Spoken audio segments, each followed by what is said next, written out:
this NPR-inspired star is not just because I watched that episode of South Park the other day and, well, want to listen to more NPR, quite honestly. I wish we had something like that in this country.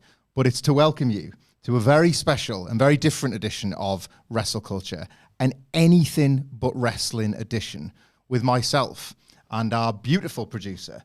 It's Adam Nicholas coming from behind me. There he is. Because, for those that aren't aware, we're using this kind of a live opportunity. Hello. To remind everybody that it's wAcKy Summer. wAcKy Summer. It's just been me and Nicholas from the podcast arm of things today, which, the one wrestling thing I will say, has been a tricky day for there to be just us from the wrestling arm of things. But look, I mean, as far as picking a day to do anything but wrestling, today might have worked out well, especially for people who might just want to. I think so, yeah. There is take that in whenever they want to take it in. We'll get across this right now. There is a ton of Hulk Hogan coverage, God where, on the news with myself and Andy Murray from this morning, from a special breaking news that Murray did yesterday when the news itself broke, from a SmackDown preview podcast where myself and Nicholas talked about how WWE might pay tribute to Hulk and some of our own memories of Hulk Hogan, Terry Bollea, etc., for good and for bad. It is all available for you to get across the WhatCulture Wrestling and WhatCulture Wrestling podcast channels, audio and video. However, we're also aware that as a particularly controversial and divisive figure, maybe anything but wrestling was particularly appropriate today. There's going to be lots of Hogan wherever you look if you're in our bubble, but not here for the next I think not here, and it's worked out pretty well for us and for me because I just want to have a nice time with my friends. So there you go. And like you say, we do have plenty of it covered on all the other various avenues that we have. Indeed, as I'm sure that it's going to be for a while. There's going to be more of this. It's wAcKy Summer. We're going to, when it comes to stuff like WrestleCulture and the live stuff we do, it's fun because you can be seat of your pants. Yeah. There's been stuff going in the can this week and next that you will be getting over the course of the wAcKy Summer before, like September when it actually returns to normal. Yeah. Well, we should take this moment as well. I mildly mentioned it in the comments. Just take this moment. I'm going to put you over for a second. I don't want to, but I kind of have to. He's worked his tail off this week and despite the fact the rumours have been greatly exaggerated of you being a part-timer, literally since, 8:30 this morning or something? Yeah. Just a bajillion videos, squeezing ones in that we wouldn't normally squeeze them in, obviously, busy day. So, kudos to you. You did a great job. Thank you. That's why, really, I thought two things. I thought, anything but wrestling. Yeah. It's Friday. I just want to have a chat with my friend about literally anything but wrestling. Not just for me, though, because I figure you probably would be happy to have a little bit of a break before you take a shoot break at the end of next week. Yeah, I've got a week left. I will say, thank you for that. You're welcome. Thank you for joining us. I'm a great guy.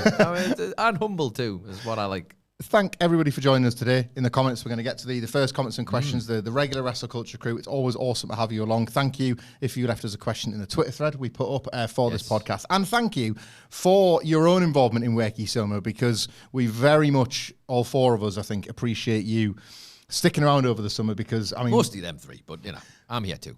Myself and Nicholas did a podcast once upon a time. It might come up later on. And we understood just as we do now, how the regularity of a podcast means something to people. And especially to podcast listeners. I am a podcast listener in the extreme, and I go off the rails when my regular podcasts aren't there. And we are very grateful that you guys don't. It is something we miss doing. Believe me, when we're not doing them, we miss it. But we especially miss the sort of interactions we get to have on the likes of this, all the crack we have with you on X and the like. And it is... no more, it's obviously we've got kids and we've got lives, but it's no more fun for us when the schedule goes a little bit skew-if. So we will be just as grateful to get back to normal in September. And thank you for your own consistency as listeners while we have to mix things up a bit and spin the plates. Yeah. It's fair to say, right? I think so. But yeah, should we get cracking? We should get cracking. And thank you to everybody who's contributed. I'm looking forward to this. I know. I'm also dreading it because undoubtedly there's going to be conversations and questions where I'm like, I'm going to have to think about this one, go deep on it. So thank you in advance for the mental torment that you've given me. It's just what I wanted on Friday. No, it is. I'm looking forward to this. Let's go. This could go in any number of directions, and it could do that because we are live, of course, on YouTube. Thank you very much. If you've left us some comments and questions in the live section, we are going to get to that first. Then we'll go to Twitter and we'll have some questions as well. We'll just see where this free flows. We're going to keep them coming as well. If you have any more that pop in your minds, please do. Chuck them in there. Let us know. We welcome any and all questions. The first one today from Cameron Luxton. Hey, guys. Hello, Cameron. Hello, Cameron. We'll watch when I wake up in the morning. These time zones suck. Just watched Happy Gilmore 2. MJF was great. P.S. My newie is still better. Yes. Cameron Luxton. Cameron Luxton is the lovely chap who I swapped caps with in Las Vegas. Yes. He gave me, I'm sorry, Cameron, I'm going to forget, Newcastle Jets, I want to say, the Australian team, and a couple of other caps as well. And I got him a Newcastle United cap. And currently, Cameron is experiencing the flip of it. He's having a wAcKy summer himself because he's obviously Australian. Yeah. So they're having the less good time weather-wise than we are right now. Before Christmas on the beach. Before Christmas on the beach, of course, which obviously must be terrible. So yes, I think he would quite like it to be back to the way it was. Unfortunately, he is incorrect, though. We are currently still in the best Newcastle. So I can't help you with that. And I hope tomorrow when you watch this, that hits even harder. I want to give a shout out right now to my very best friend, Matt Rains, who's in the comments. Yes. Hello, Matt. Happy Friday, guys. Currently off X trying to take care of myself. That's not the only thing we haven't got in common, mate. A certain Photoshopper made me aware of all the love and support I've received, and it means the world to me. Since this is anything but wrestling, let's go with Alexander Isak. Love you, Nicholas. Yes. You know, I was just about to be really nice to you there, Matt. I was about to be really nice to you. And it is, sometimes X is a busy spot. I speak from experience. So take that breather, enjoy the breather. I hope things are okay with you, Matt. Thank you very much for getting in touch with us today. The love and support, by the way, he's referring, of course, to Brian Weddick. I'll name check him. Brian, Matt, and many other people we're going to talk to today and with. We are extremely grateful for the community that you keep building and keep sort of there, even without the likes of X on occasion. It's very we're very happy to have that sort of community. In spite of mentions of Alexander Isak, I'm just going to briefly go first here because I know you have a lot more in-depth points to make about the work and life and times of Alexander Isak. However, I know a bit about him this week because I've kind of shamelessly switched off proper football over the last 7 or 8 years while Sunderland have been nothing to do with it. Correct. The Premier League has not been something I've had to pay attention to and thus haven't. And with that, basically an entire generation of the Premier League has been lost to me while Sunderland have had some difficult years. And as a result, I'll kind of learn about players sometimes from just, I say listening to Sidge and Wilborn, glazing over while they talk their favourite in depth about it. Yeah. I have learned all about Isak this week. Well, look specifically, evidently based on poor Michael Sidgwick's responses to the fact that he might be leaving Newcastle. Yes. The value to your team. For those that don't know and aren't aware, I'm going to give a bit of a Wikipedia style primer on him. Not particularly, but it's very it's very easy. We support a football team called Newcastle United. We have a striker who scores all the goals. We, Nicholas and Sidgwick. They're our rivals. I'm a Not him. Fan. He likes the other team. There's only 2 teams. That's it. That's what I've heard anyway. So he's been our top man, our star player, our MVP, however you want to put it. And we were hoping that maybe he would be invested in the project that we have at the moment. And it felt like he was. And obviously, I feel like it should be, there's a pinch of salt. He should say, until anything's done, until he leaves, until the ink is dry on contract or he's in another club, I think you'd be a fool to start saying terrible things about a guy who's been pretty great for a football club. It feels disappointing, but it's one of those where it's football. A lot of people who haven't been in this boat before are showing their bottoms, Michael. Yeah. They're showing their bottoms because they have just started probably getting on board with Newcastle as a team who are successful now. I have noticed that in my circles. Yep. And this is like meltdown season for everybody. I'll be honest. I love Isak. I would be sad to see him go, but if he wants to leave, you can't really change his mind. Then make sure he goes, but make sure you get the right players in. It would be disappointing, very much so. But I've had favourites before, and they've all left. Every last one of them. So it's nice to remember that we actually had a favourite who could leave rather than begging other clubs to buy the crap that we had for years. So, yes, we'll wait and see. But it doesn't look great at the moment. I think it's fair to say. My belief is that if you can't be a pragmatist in these times, football probably isn't for you. No. I was once inadvertently drawn into a rant about a lack of player loyalty on the internet. And my opinions haven't really changed. No, the game's been long gone. I can't really have that kind of, it can't affect my life in that way. Yeah. It can't. Even when Newcastle lose a huge game, when they will lose a cup final or win a one, right? But when they lost the one, it was really bad for an hour. And and then I'm like, you know what? Life goes on. It's basically like you're trying to swallow a big meal, isn't it? It's getting stuck in your throat, and it's like, oh god, this sucks. It's like really not a good digest. Yeah. And you're like, and then you have a beer and you go, you know what, actually. You burp it through. I'm still alive. You burp it through in the typical Michael Hamflett fashion. You burp it through and you get on with it. So there are much more important things going on in the world right now, man. Christ. I dare say Matt Rains has raised that because it could be Liverpool, his team. It is. That he's yes. at goes to. Him and Brian's team. Yes, I would say that would be harder to swallow because then it's like your ex-girlfriend coming back to do the sexy time in front of your face. Yeah. And that is not a good feeling because we had it with Andy Carroll to Liverpool. That's right, yeah. Yeah. Man, that was how long ago it has been, probably since we had someone I wanted to keep who we got rid of. So be a frosty response if he returned, wouldn't it? It would be, yes. But you know what? If it's a job, think of it as a job promotion is how I always say it. Like, if he thinks there's a different job there, then fine. It's disappointing because you feel like he was invested in the thing that you have created. Yeah. But it's football. People are entitled to choose whatever they want to do. Get on with it. Agree. Hard agree, actually. Steve Nikolakopoulos. Edward Shiraz. One day, himself. Steve, we will get your name right. I've got it written down in a notes file somewhere from the day you actually told us. You actually did tell us. I don't know where that is, that notes file. Never mind. Hey, handsome gents. What's the greatest episode of television ever? Is it as simple as The View from Halfway Down, or could it be any episode of The Big Show Show? I like what you've done there. Hey, I see what he's done there? Ooh, so View from the Halfway Down obviously is a great episode of BoJack Horseman, which I have heard there's a fantastic podcast about that covers the whole thing. Do you know what that podcast is? Are you on about the one that is the episode-by-episode audio review? I believe so, yes. That's Podcast Horseman, the BoJack Horseman podcast. That's what it is, yeah. You can get that wherever podcasts are available. Excellent. Is it still there? Yeah. The whole thing. The great thing is, if you were to start now, like you've got the whole archive, you don't need to worry about the episodes coming week by week. You could just gun it all the way through. You Amazing. Could watch it. If you haven't even watched the show, you could watch it on Netflix. Then you could go watch the episode by episode. Analysis. They're great guys. Hey. They do the analysis. Yeah, I like the sound of those chaps. They have a real hard time in the middle. Something happens in the world. But otherwise, yeah, it's fine. It's weird, like listening to them as well. They sound dead young when it starts. Yeah. And, I think the voice is only safe. just broke. Yeah. And then by the end of it, it sounds like they've been on Castaway. Good stuff. Best single episode. Do you know what? I can only really go with the ones that come to mind straight away. Mm-hmm.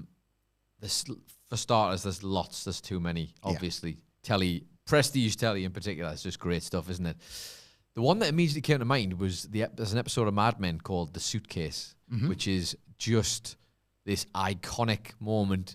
It features heavily, if you ever watched Mad Men, Don Draper and Peggy Olson, who are two of the big hitters in that show, two powerhouses, to quote an old podcast that I used to listen to / record. Yeah. And that sticks out in my head as just one where you go, that's good stuff. That is the good stuff. Yeah. I think a lot of people would probably also point to, because of the weird position of it in the show and how it kind of stands out from all the other ones, Pine Barrens in Sopranos Pine Barrens, is just Paulie Walnuts and Christopher Moltisanti running around in the snow together, progressively losing their minds, which is so offbeat compared to the rest of the show when you put it next to. But it's magic on its own terms. But it's magic on its own terms. Middle Ground by The Wire. By The Wire? From the Middle Ground. Great song. Yeah. I don't want to spoil for those that haven't watched The Wire, but... Season 3? Season 3, episode 11. Yep. That's one that's... What is it about episode 11's a TV show? They know what they're doing. They know what they're doing. Some great stuff. I'm trying to think if there's any ones... Stupid Peter really does something to me, BoJack-wise. That changed my entire dialogue with mental health in a single episode. It's probably still to this day the best visual interpretation of mental health I've ever seen. Yeah. And using animation in a way to do that is just like special stuff. And it always makes me sad thinking, I bet there's loads of people who could really use this as a way to maybe communicate to somebody how they feel. Yeah. And they don't have it because they haven't watched the show, because it's about an anthropomorphic horse in a cartoon. Do you know what I'm going to give a bit of credit to? Because I think a lot of people just assume the show to be too throwaway to have an episode that I think is this strong. Yeah. The one with all the embryos, Friends. So it falls in season 4, and it's it's called the one with all the embryos because Phoebe's going to see the triplets to see if they're taken. Yeah. But the rest of the cast are involved in the game show to determine who gets the big apartment. Yeah. And what is so brilliant about that episode is that it's basically just an excuse for the writers to tell jokes about these characters we've come to know over the past 4 seasons and develop all this lore that we've never seen. So, like, I know some of, like, say, for example, the Monica jokes about college can be a bit problematic, but, like, what was the nickname? Big Fat Goalie. Yeah. Like, when did Chandler Bing first touch a boob? What's Chandler Bing's job? It's and, a like, fast... what they do and don't know about each other. There's so many gags. And then you have all this like chaos and drama of it, and then they pull it all the way back round to Phoebe being pregnant because they're all just happy for her. At the end, they're all mates, and it's like all of these things that they can rip the piss out of each other for. It comes back around at the end. Tons of lore, then get back to the heart of the show. Yeah, in that like magical way. Really tight. Like, and Friends doesn't, for me, still doesn't really get enough credit for that. Yeah, because you just kind of do take it for granted, don't you? I'm trying to think, there's so many. I've watched so many. Twin Peaks pilot. Twin Peaks it's pilot. Probably the best pilot. I mean, there's a million great Twin Peaks episodes, but that for me is probably the best pilot of any TV show. Maybe, I don't know. People, not me, but people would point to season 3, episode 8. Yes, as being this monolith of television where it's the absolutely bat poop. Yeah, that sounds funny to say. Bat poop. Actually, I can swear, but well, I'll save you the trouble. Thank you. Bat poop episode, but it's like the one which basically it attempts to explain the invention of evil. David Lynch's interpretation of the root of all evil, essentially, like, you know, discussing the dropping of the bombs, and just the kind of the aftermath of all that and how it has poisoned the entire world. I find it as a piece of entertainment. That's the, you know, I don't dislike it. I don't think I can watch it as entertainment. It's a bit like Space Odyssey. Odyssey? That's a great. I was thinking that it's like it. I want to understand it and watch it multiple times, and it will stay with me forever, which is kind of the point. But then if I was going to watch it, I would never in a million years go, I tell you what, I'm really in the mood for Space Odyssey. Because you want to go and study it. You want to watch it and like be in awe of the visuals or the directing techniques, or, you know. Kind of feels like something that should be playing in a museum, doesn't it? You know, when you're walking around and there's a video playing at the same time. And that's the kind of context you wanted. Bit, or, you almost know, like as if like you're looking at a bit of history. Yeah. So that's a one people pointed from Twin Peaks. One for me personally, I'm not sure how everybody else feels about it, but the Bear's obviously a show I really like. Yes. There have been many in the Bear, many. Forks, the episode of Richie in season 2, where it's his progression from not being interested at all to being totally interested in working for the restaurant. I forget what it's called now. But also the first episode of season 3 for me was one of the best bits of television I've watched recently. Gorgeous. Which is just basically no words, basically very, very minimal dialogue, and just here is all of the ingredients of a person's life that make them who they are through this like beautiful like cinematic visuals and then an unbelievable soundtrack to go with it. So that there will be countless others. Please chuck yours in the comments, because I have no doubt that you all have favorite shows and favorite episodes. I'm trying to think of the ones off the top of my head. Like The Interview Part 1 from The Office. So the season 3 finale where it starts with like where they're all going for their interviews and they really wrong foot you impressively with Ryan getting hired. This is the thing. Jim comes home from New York and he finally, I'm getting goosebumps thinking about it. You can see Pam's talking head. Yeah. She turns to the right and that's maybe the peak of the whole show in a way, because it's still, I love The Office, but the US Office, sorry. But the Christmas special, the English Office will go on my list for this as well. The kind of, and work training.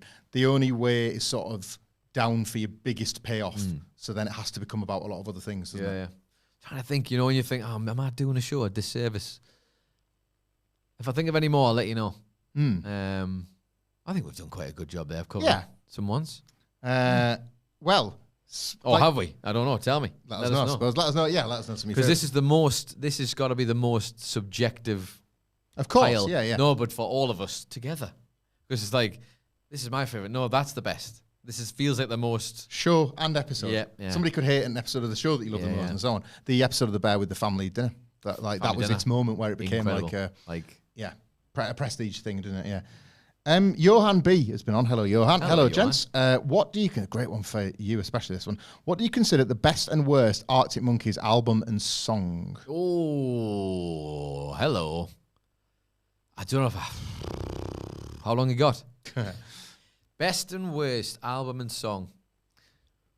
I don't really. It's that they're one of my bands. Yeah. So when you have our band, I struggle to see stuff I don't like that much. It's a massive cop out this, but I like them all. They're all my children. Best album. I honestly, people will get real mad about this. I think objectively, AM is the one that was the most commercially successful. It was the one they basically made by even their own description. For its era, please don't get mad at me, rock fans from long ago, because it was definitely better. But of the modern era, they're we just made the best rock album basically, and everyone went mad for it. Not just great for them, but commercially and critically as well. They broke America with that album, so that was. But they were bang on the pulse as well as staying true to themselves. Yeah, for sure.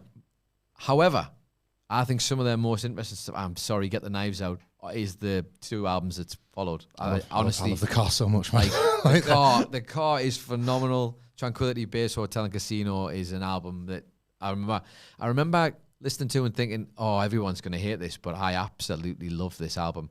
And I guess it's an age thing as well, because maybe if I was 18, I would be ugh, and wanting the sort of rock and roll guitar blasts of whatever people say I am, that's what I'm not. Great album, you listen to it back, but it's amazing to hear how different they sound. This is a really long way of stalling from having to pick one. I guess if you're talking about the one I would probably go back to the least is probably the one I would go back to the least is probably Favorite Worst Nightmare, just because I like the other ones fractionally more. I think they get a bit more interesting. But that album still kicks ass as well, and it's got 505 on it. One of your bands, aren't they? They're just one of your bands. I like them all. Please, the best album.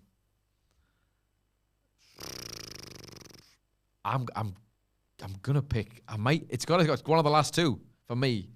Yeah, I feel like they've evolved, but which one? I'm gonna go with Tranquility Base Hotel and Casino, because it also became a lockdown album by accident, even though it wasn't supposed to. Because everything he was talking about was prophetic. It was started to come. It was an emptiness and a kind of. We've moved it all online. He said, "What? How did he know that?" As of March, he says in the song, "We've moved it all online as of March." And the pandemic happened in March. How did he do that? That was in 2018 as well. Yeah, or 19, one of the 2.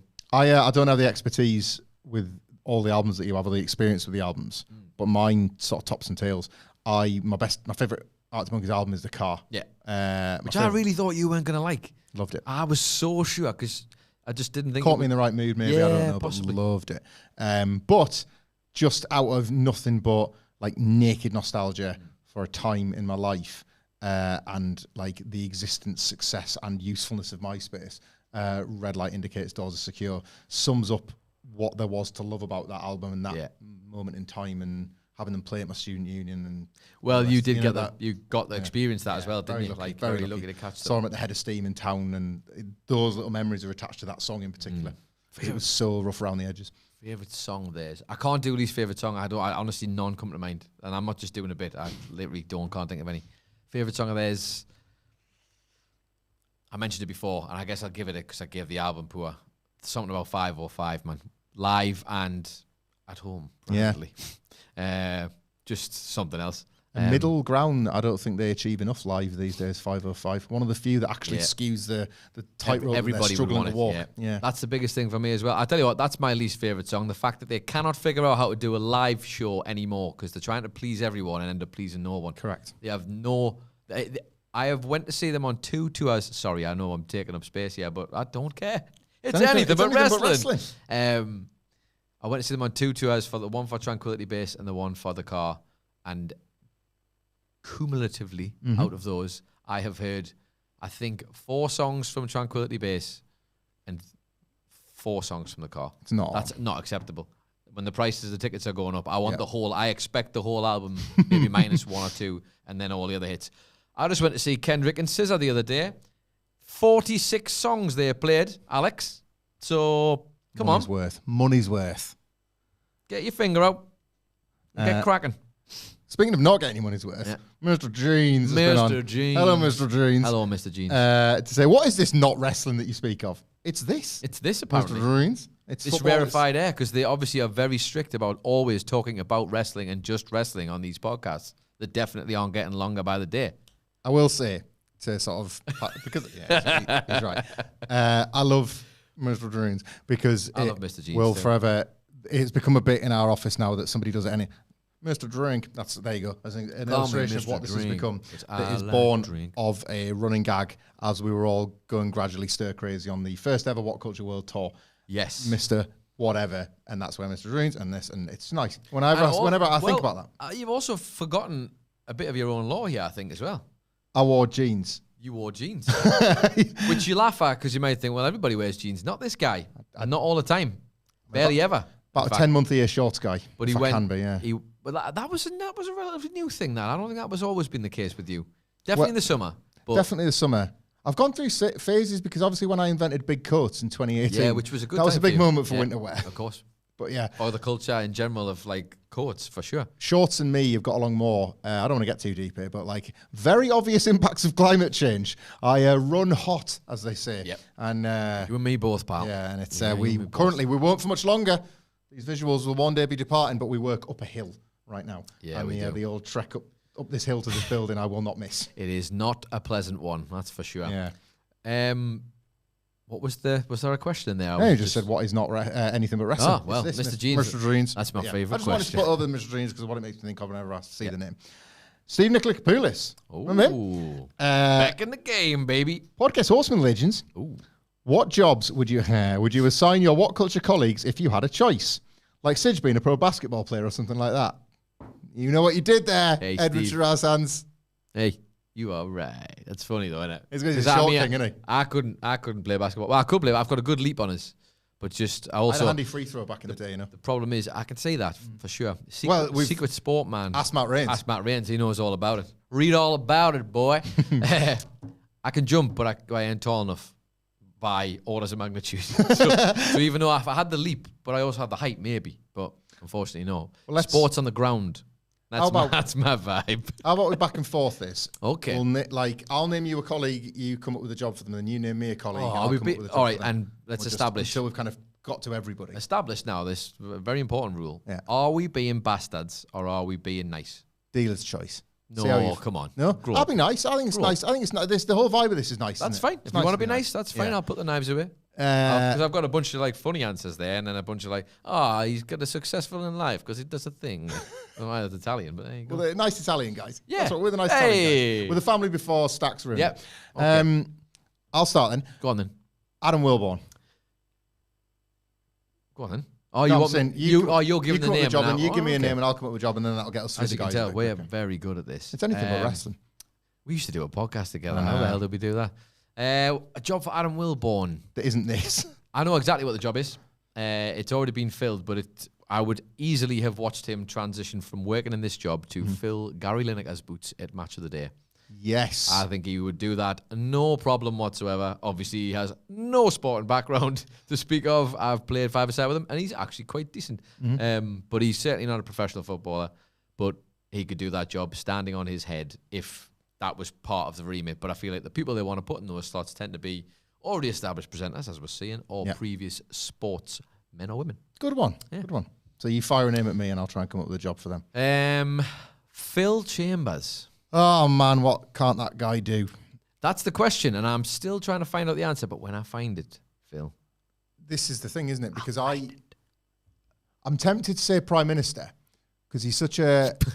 Prime Minister, Phil. He makes a lot of things happen, and I think he makes people feel good even when news is bad, and that's a key role of someone, of a ministerial figure. And I would like to see him tested, because he does make too many things look easy, and I hate that about him. Like, he's so awesome at so many things that I will never... Well, why did you marry him then? Honestly, we were in America and there were points. In fact, in Vegas, we almost did. But, like, yeah, it's like... it's envious in a good way. Yeah. I know we have this joke that I don't think is a joke and that you think is simply not true. I haven't learned anything since 17. Phil, rubbish. I feel... Rubbish. He learned my name after he was 17. Phil, I feel, doesn't ever struggle, and of course he will, but there are so many things that he can just put his hands to or put his mind to, and it just kind of stuff works or works out, as it were. And it helps, like, I think, to have a bit of luck and a bit of that gumption that he's got to try the stuff in the first place. Yeah, it's something they say it's better to be lucky than good. I think Phil's got that good bit of both. So I'm going to say straight to the top, brother, because I want to see if he can do the Prime Minister's thing, because it will actually test his mettle for the first time, because I've never seen it tested. But he can't do it because nobody can do it. It's impossible. That's where I think I just want to see him give it a shot. And I like his politics, so I'd vote for him. Like that's a key thing. You want to put somebody in there that you actually like. Okay. So you get my vote. I'm not sure, man. I'm not sure if they let people turn up for politics at 10 in the morning. That is true. He'd have to cycle from his house, which he definitely wouldn't move from, to London every day. Yeah, he'd cycle from Newcastle to Downing Street. Yeah. Every day somehow. And you know what? I'll tell you what, though, he does wear a suit and baseball cap.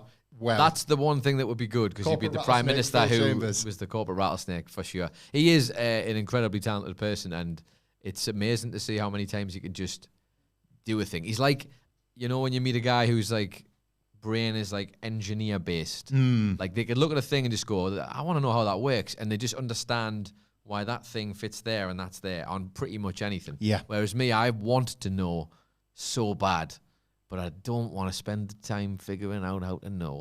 I sometimes want neither. Yeah. See, no, I want to know. And if I'm really interested, I will go and find it. So there's certain things I do know, but then there's certain times where I'm like my bike, for example, I would love to know how to take my bike apart, clean it and put it back together. I don't know how to do that, and I'd need someone to show me so I could like step by step it, but then I would inevitably forget. Yeah. And I tried to do it once by myself when I first got it and took a part off, and I was like, I don't remember where it goes. And I'd only had the bike like 2 weeks, and I had to literally go to Phil's house to get his partner Mim to fix that part of the bike, because I just didn't know how to put it back. Because you know when you're supposed to watch. Oh, I'm in deep now. Like that. You're supposed to watch all of a tutorial, but you only watch the first bit and you go, I'll catch up, and then you get to the point where he goes, now we grab your tool that you definitely don't have that costs $200. Excuse me? What's this? And he just goes click, click, click. And I'm like, well, it's off now and I don't have that tool. So it's that I don't have, again, it's a gene I'm envious of, although I wouldn't sit on myself. It's that, the engineer thing's a good example, like that exploratory mind for things. I think it always impresses me that. To know and to understand. Yeah. But to do it with ease, it seems. We'll do a couple more. Michael Sidgwick. Michael Sidgwick. What job would he like? I'm trying to think of something he'd like. Yeah, something he'd want to do. But it's hard because, and this is by no means a shoot, I think this is very fair because he makes it abundantly clear himself. His anxieties are a thing that would get in the way of the job I'd like to give him. Yeah. Which would be a director of television. Well, his likes are quite fluid as well. His likes are quite fluid. He said that. He goes through things that he's like hyper into things for a bit and then that passes. Either a director on a TV show where he gets like carte blanche. Yes. So he can like do something. But then the point is, I think he would never sleep again because every TV creator perfection he has like perfection quest / crippled by the possibilities. And if not that though, I think he could open up a excellent little coffee shop where I think he could run that wonderfully, and his passion for that. Certainly, it was only like a 2-year thing, I think, 2.5 years maybe, because there was a time when that man didn't even drink coffee. Yeah. Because he thought it was too much for his anxieties, and now he's flying. Look at that success story. When we'd not long worked together and he didn't know quite what a total caveman slob I was food-wise, we had a conversation about food where it wasn't that I lied to him, I just withheld the truth. Yeah. You know, where, like, or let him think something. Yeah, we didn't know each other too well. Yeah. And he was talking about like a particular dish and so. And then he just knocked together very quickly the recipe. Even when I'd said, I'm not much of a cook. I undersold just how much I wasn't a cook. Right, yeah. But I'm not really much of a cook. He said, it's really easy. And within like 5 minutes, he knocked it together. There is definitely a window for the type of culinary advice Sidgwick can dole out. That is that nice middle, I think, between actual food influencers and the people that claim to be, here's a simple recipe in 2 easy steps that isn't, and I speak from experience here, not as simple as they think it is. Yeah. Sidge would occupy that space quite well, like on an Instagram or something, where he's like, let me tell you in a way that actually will make sense. Because to your point about like the things he takes very seriously, I don't think he'd want to trouble the people making it. So he'd overthink how simple to make it, or like which might end up overcomplicating it. Maybe. You see what I mean? Like trying too hard to make it simple sometimes can make it overcomplicated because you're like trying to over-explain a thing. That is true. Yeah, but never mind. That's true. We'll finish on. I think that's everyone covered apart from me. But obviously we'll finish on Murray. Yeah, I'll let you have Murray, and then we do have to probably, because I know we've got a lot to get through. Yeah, and I'm talking to myself secretly here. Answer these a bit more succinctly, Nicholas. Yeah, so we'll head to the Twitter questions next. I think this is the last one from the chat for now anyway. We will be coming back to the chat if you want to leave a question in. We're live. You still can do. Andy Murray, super knowledgeable in the things he's interested in. Indeed. So I would you could make a sideways change from what he does now to something on music that scares me, like his doom metal and the like, because he's supremely organized in his thoughts in a way that I could never be. Yeah. I think, like, it's funny, Murray doesn't like Pitchfork as an outlet. I don't think I'm speaking behind the bike sheds or anything there. It's not that Pitchfork. It's not his preferred type of music analysis. Yeah. However, from when I occasionally read Pitchfork for his genre, see no reason why he wouldn't be a valuable voice on it. Do you know what I mean? Offer them something they don't have. Maybe. Like, it's not I can't... You could be the Anthony Fantano of the death metal world. Yeah.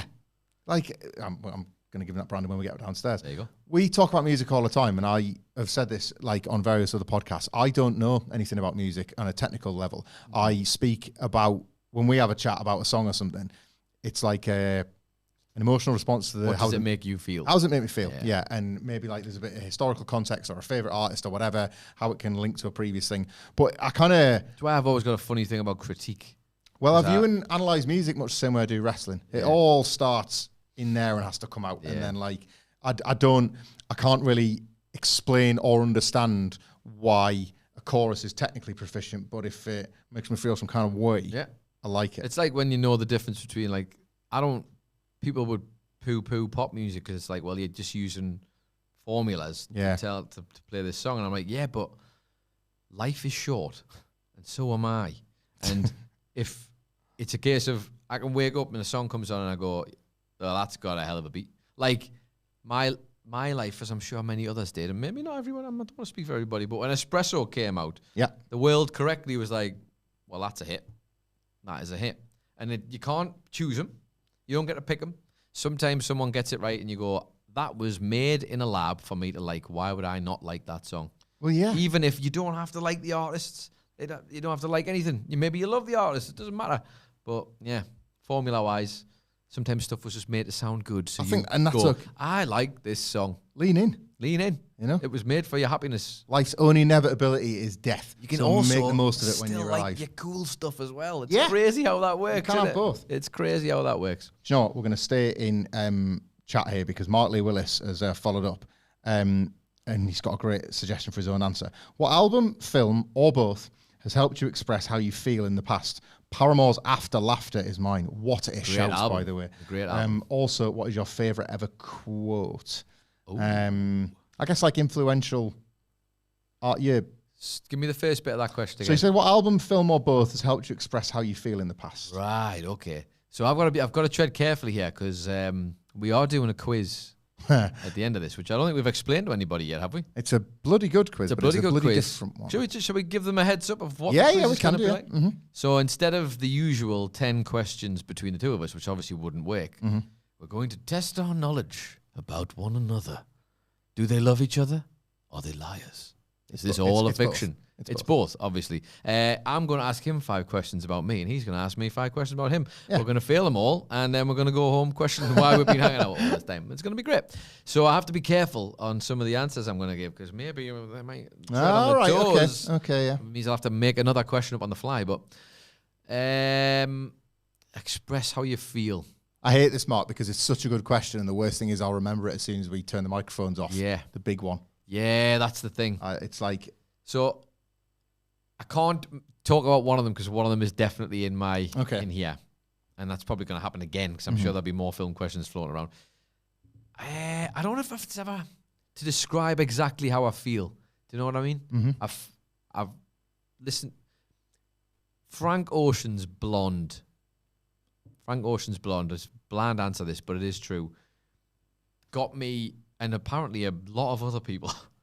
But it was weird. I loved the album already, but then through a difficult breakup, that album became like, as music does, became like a big on repeat all the time. That's the mood I was in. That's what I wanted to listen to.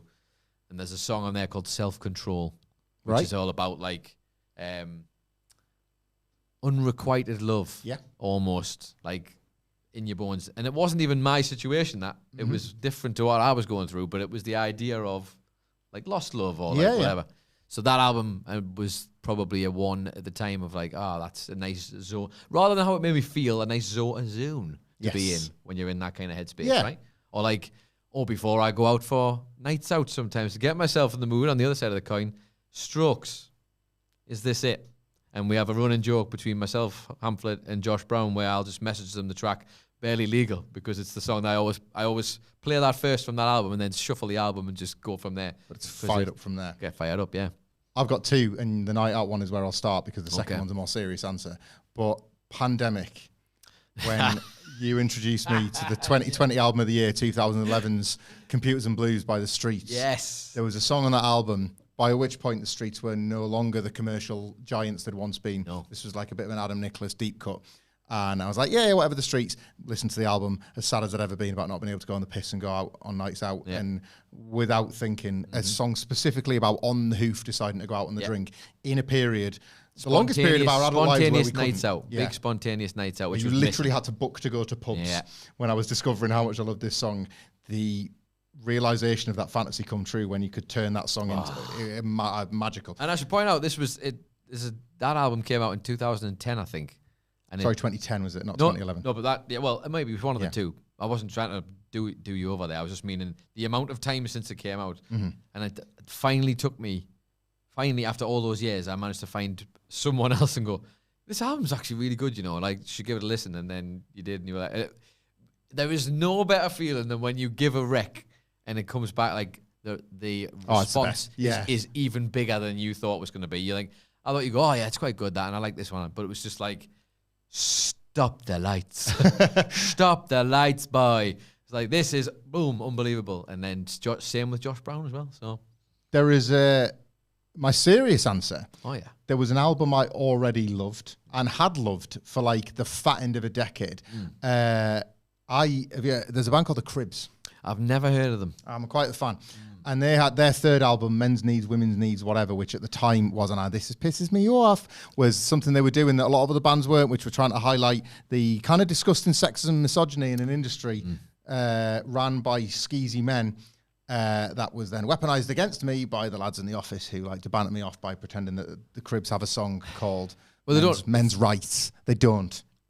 Also, for extra clarity, there was a fun aside to this where we always used to say that Men's Needs, the song was just about fancy writing a song all about men's needs. It's a subversion. Because he gets really upset because he's very passionate about it. But he's very right, I should point out. Yeah, they were way in front. They were way in front of where, like, and there's a fabulous song on that album, my favorite song on that album, a Cribs classic and a live favorite called Be Safe. Yes. And I loved it because it was just amazing. And then my kids came along, my first son in particular, the challenges of parenthood, the various different challenges of parenthood. And a friend of mine that also had a kid at the same time that was also a big Cribs fan. We were at a gig and there was like a kind of sudden realization that this had taken on an entire new context in our life as parents. And like it goes lyrically into like some quite dark places followed by a bit of optimism, and how the two are actually pretty close together. Yeah. And that is the kind of the parenting experience. When you're at your worst, you are pretty close to your best, and vice versa. And it can all flip on a coin quite And that's quick. Kind of how it goes. And the song's called Be Safe, and it was the first thing I committed to my body. Yeah, like, there it is. Have you ever had it out on? I might have done. I don't know, but yeah. Anyway, I mean the tattoo, obviously. Yeah, I know he's had that out. I know he's had that out. There's some wrong ones on the internet, but I'm not one of them. I will see. Yeah, be safe anyway. And it's a nice message on its own terms. It's a nice two-word message for people in general, but yeah. Absolutely. What is your favourite quote? He said anything but wrestling, and it is, but it's wrestling that's brought it back to the front. And it was Jeff Jarrett that brought it back, but it's not from wrestling. He just nicked it. He's nicked it. I really like, as cliched and as cowboy-y and whatever, I ain't as good as I once was, but I was as good once as I ever was. Yeah. I just think that's, maybe I was at a certain point where I was like, I'm 39. Yeah. I'm never going to be that good again, but I can occasionally have it in me, that kind of thing. It sounds like a reflective version of best there is, best there was, best there ever will be. Also good.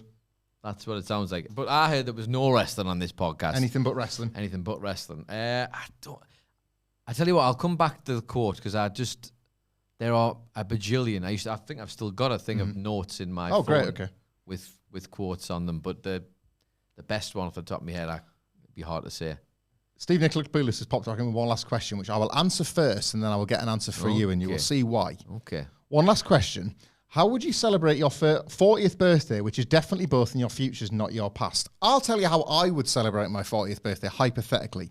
I would spend it, given the choice, having had the single best professional experience of my life, followed by a all-time lifetime dream of a trip around several American states, followed by spending my first ever days in Canada ever ahead of going to Heart House, drinking beers and watching the game with Phil Chambers and Adam Nicholas. If I could, it's dream stuff. I don't know why I would even pitch it, because that's wildest dream stuff. But if I could spend like a perfect 40th birthday off the top of my head, look, my 40th birthday was perfect for Adele too, because I was basically a million miles away with her not having to arrange a party. She did all right out of it. And you had a little get-together before you went as well. Oh, the kids got it. Hypothetically, of course. Hypothetically, if I was that old, which I'm obviously not. Yeah, the kids were buzzing because they got like 2 cake days out of it. We had a pre-trip cake and a post-trip cake. I told you, man, there's a way to do this. Sidgwick, you need to do this, my friend. You've got to come to Vegas next year, and I'm sure you could give your daughter 2 birthdays instead of 1. Who doesn't love that? My 40th was amazing. Nicholas was witness there. And though I'm not always a fan of it, in the right context, a karaoke bar can obviously lead to good times and great laughs with fine friends. Yeah, that's true. That is very true. That will always be the memory, I think, from that day. That was the 29th into the 30th specific turn of that was we were midnight, out for the turn to your birthday, weren't we? So what would I do for my 40th? Yeah. I'd like to point out I'm still kicking. I've still got plenty of years left in the old. Unlike me. Unlike this dead ass. Shoot dead, man. I don't know what I'll do for my 40th. I imagine it would be something great, because I am, well, saying that, by the time I get to 40, maybe someone will have finally tied me down. Yeah. And that's an invitation, fellas. Leave it in the comments. It's anything but wrestling, so Nicholas is putting it out there today. I think it's like, because there's so much time between now and then, 5 years, literally, am I still going to be here in 5 years? I hope so. Are you still, well, you will be here. I better be. Place burns down, not specifically here, but in one of these offices. I don't know. I don't know where I'll be. I don't know what country I'll be in. I don't know. Yeah, I'm just going to be sitting right here. Well, it's been 5 years. Or what would be the kind of good time you would want? You don't know, do you? It's like, I don't know. Tastes I don't know. Tastes are going to change. As long as it's a good time, I'll be all right, I think. Yeah. With friends, probably in a foreign country, or even by myself. That is something I like about you, and I think it's a trait we share. I think the ability to accept that your tastes and like what constitutes a good time is always a fluid thing. Yeah. Never pin yourself to, I only like nights out of this. This is my thing. I only want to do this, is that, because it'll catch you out in the end, and you'll want to break out of that. And you'll be bored. Also, you'll just you'll want to change, or you'll realize actually that was good then, it's not as good now. I hope 40-year-old me is kicking ass and he has a great time, whatever he's doing. I don't know what it is, but I hope he's having a good time doing it. Speaking of kicking ass, John Harris. Smash cut to my funeral. This is what a dark edit that's going to make one day. I'll have finally learned to edit a video by then, and it'll be for that express purpose. Brilliant. John Harrison was the first one to get in touch with us on X. Thank you, John. We've tried to collate as many of the questions as possible. Again, we're live on YouTube right now, so if you want to ask a question, do so in there rather than in this Twitter thread, because we've got what we've got at this point. But John Harrison, we will get through as many of these as we can. If you could make a cup of tea for anybody in history, who would it be and how would you make it? Brewed to perfection with a big pack of biscuits, or milk first, piss weak, and hock a loogie in there? Oh, well, it's got to be someone who'd appreciate a cup of tea, right? Because otherwise you've wasted a cup of tea on... Good point. Someone who go, actually... I've got an answer for this, because I've got a story. I tell you what, then, you go first, because I'm still pondering. I have done this. Cup of tea. And I'm going to take the negative from John's question here, and I think I might have teased this before on X, and I'll do the same again, because it's just easier. It gets me less trouble. I do not endorse the practice that is often glamorized and glorified of interfering with people's food and drink if you work in the food service industry. Yes, I do not. No, yeah. One bit. However, I once did work in the food and drinks service sector, and we were hosting a gig of a very famous UK Britpop band, and the lead singer was a diabolical human being. And I was 20 years old, but I took my bar team leader status very seriously when a couple of the members of staff were really upset by their bad behaviour. Yeah. And one of their stupid requests on a rider was a particularly pretentious tea set. All right. Because of course it was. Yeah. That as a student union bar, we were expected to acquire from the next store 24-hour garage at a moment's notice and all that. And I did the old spoon down the sack malarkey. Did you? And I watched him stir his pretentious tea with it. A very, very prominent Britpop band of the era. You're going to have to tell me who that was. I'll tell you that. I think you've told me before. I might, Jules, if you're watching, there might be a question on Twitter, but within the last couple of years, you've seen him on Top of the Pops, put it like that. But, yeah. Who would I make a cup of tea? You might want to do a good one because that makes me a piece of garbage. Yeah. I don't endorse that. Don't do that if you work in the food sector and service industry. Some customers are awful. I understand that. I've lived that life, I promise you. But there's got to be a better way. It's got to be a better way. God, I don't know. I was thinking of like someone who's gone who you could get back for a cuppa. You know what I mean? Mm-hmm. But then that might be too deep for anything but wrestling podcast. Let's just say I would love to have a cup of tea or make a cup of tea for them to enjoy. Who do I like at the minute? I'm just thinking like somebody I'm interested in. Okay. God, there's too many of them. I'll have a cup of tea. I don't know. I'm waiting for the answer to come to my head, and it's not coming. It is one of them things that if you start a sentence, the name like it might just answer itself. Wes Anderson. Ah, yeah. That'll do. A cup of tea. I think he'd like a cup of tea, and I could ask him about making films. You'd have to have one as well for the symmetry. And then we could sit the coffee table. The cups would have to go exactly right. We'd have a conversation where we're both sat forward on chairs that are both facing that way. Yes. Something like iconic in the middle. Yes. Stained glass windows somewhere. Maybe just a pastel colour of some kind. Good time. Yeah. Where's Anderson Brew? Where's Anderson Brew? Why not? It'd be a good brew as well. I don't know how to make bad brews. I learned how to make good cups of tea at university because that is an important thing to learn. Yeah. And you can do it basically like a Dulux paint chart. If you get it right, you can't go wrong. That's true, yeah. It's more achievable than you think, getting that shade of tea that you like. Get the shade. Remember people's shade of cup of tea and you'll be fine. Barton Keys has got such a brilliant question. I don't have an answer straight away, but I do love this question. Why do you say that thing like that? See, now I happen to know that this can only be for you. On a grand scale, because he's referring to basically everything you've ever said, surely, on a podcast between the three of you, right? So I took this like to mean... Thoughts. Like... I'd not even considered it in there. That if we did bits, for example, he might be referring to a bit here, which I wasn't thinking. I suppose I was thinking of whether it was a dialectical choice or a... Is Barton from the UK or is Barton from the US? Barton is from... even better. He's from Toronto, Canada. He's from Canada. Okay, so that makes more sense. So maybe it is a dialectical thing, in which case I'm probably the worst culprit. Why do you say that thing like that? Geography is the answer for me. Geography is the reason. Geography for and all of us. Working class upbringing. Yeah. Is that a good enough answer? Yeah, the words just spill out of our mouths. Yeah, I don't have a choice. Don't ever ask me the names of prominent people in Japanese culture because my mouth was not designed to say their names. Yeah. They're too complicated for me. I'm trying to think of is there anything like so egregiously incorrect about the way I pronounce or say something?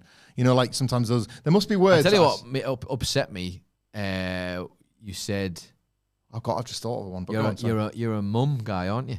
Well, I've always been. To clarify this, it's a specific area thing. Yeah, mum is like you would associate it probably with what the south and like.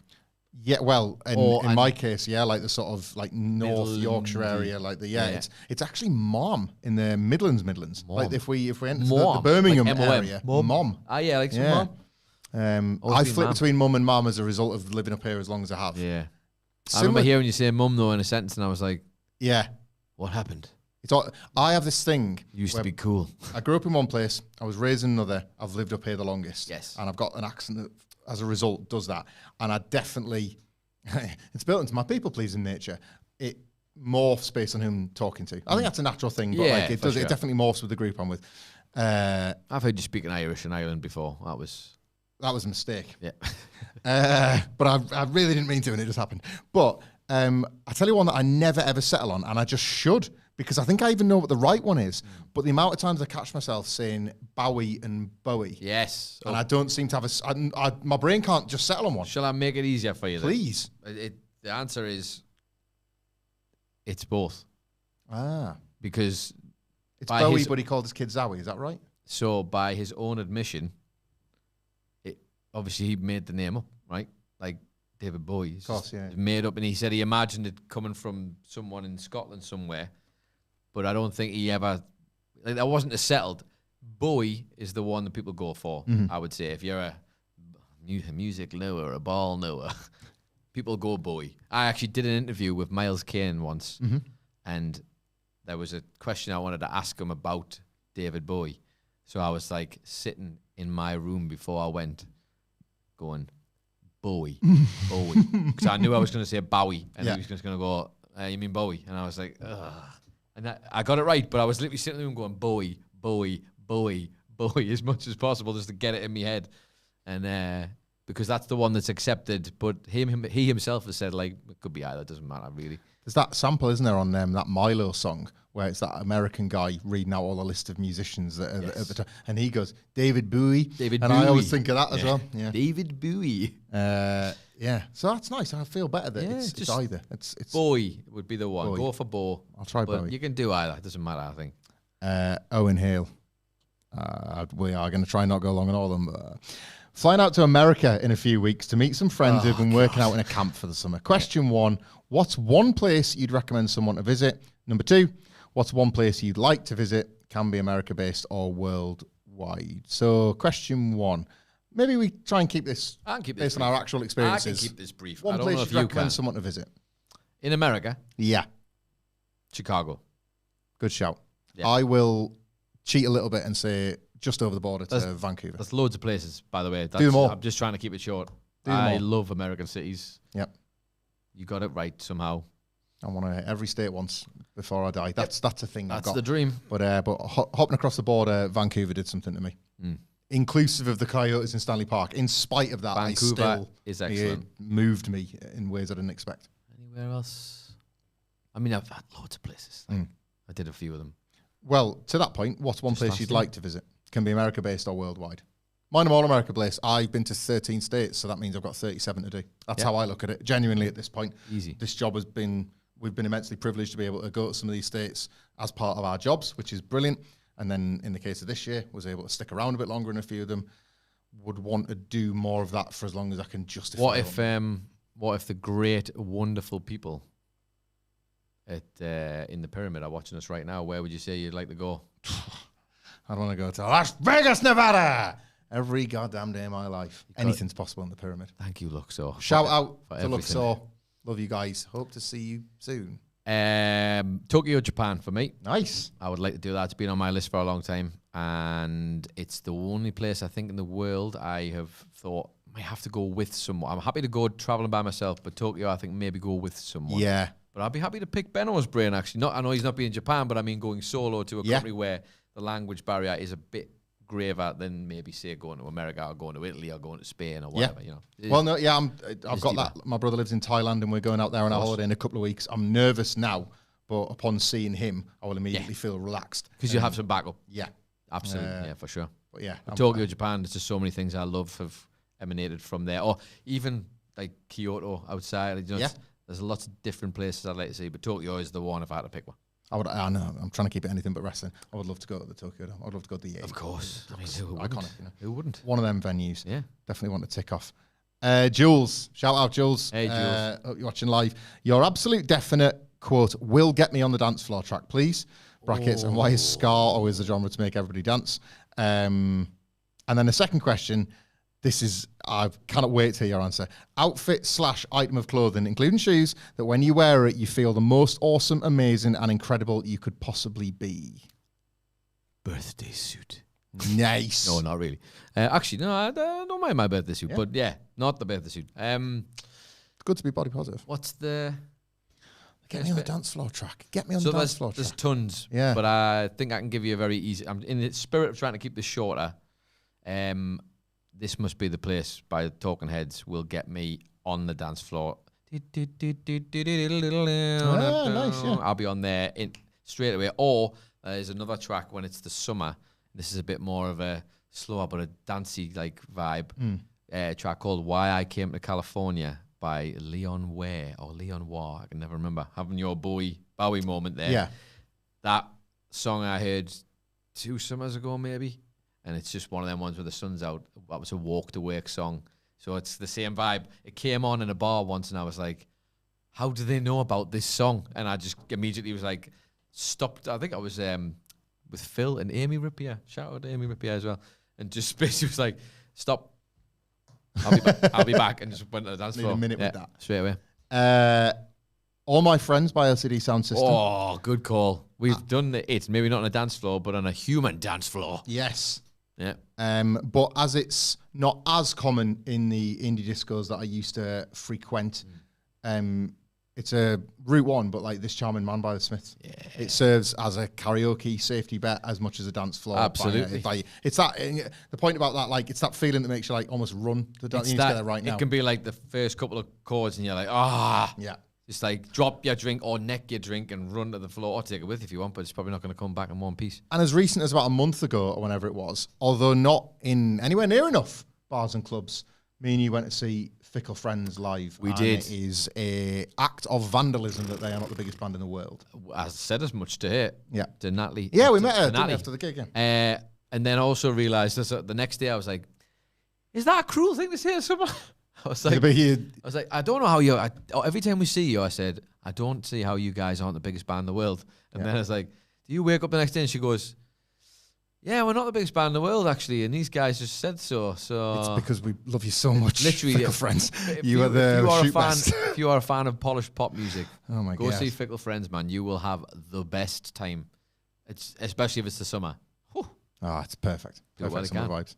Yeah. Thank you. Do you know what? I'll get yours. You're a very well-dressed man. So Jules, I think probably wants your outfit more than mine on this one. Outfit/item of clothing, including shoes, that when you wear it, you feel the most awesome, amazing, incredible you could possibly be. Actually, I will jump in quickly here because I bought some new running trainers that I wore for the first time the other day. And my training's not going great at the moment. But that bouncing on the surface of the moon feeling on that first day, great, especially after a run, your new when gear. You feel incredible that you've done it. Yeah. I would actually say at my age now, more than any sort of favourite T-shirt or jeans or shorts or whatever, it's that new running trainers right when you finished one, and it's like you don't care if you're splayed and sweating because it's like, I just did something there. Yeah, makes me feel good. Yeah. I don't know if it's ever... I just like clothes brackets general because I feel like it's a great way to like produce a bit of magic, really. I like matching colours and tones and an expression for you, things, and it's like... Yeah, just I always feel better in good outfits in general. So I don't know if I've got a favorite outfit because I tend to like try and mix them up. Or I also find it incredibly tedious. Like one day I'm going to come to work and I'm just going to be wearing overalls. I am so bored of putting little outfits together. Jerry Seinfeld has a bit on this way. He's like, he's got to pick the little outfits for every day for everybody. Just look at me. So there's times in the morning where I'm like, just put a top on, man.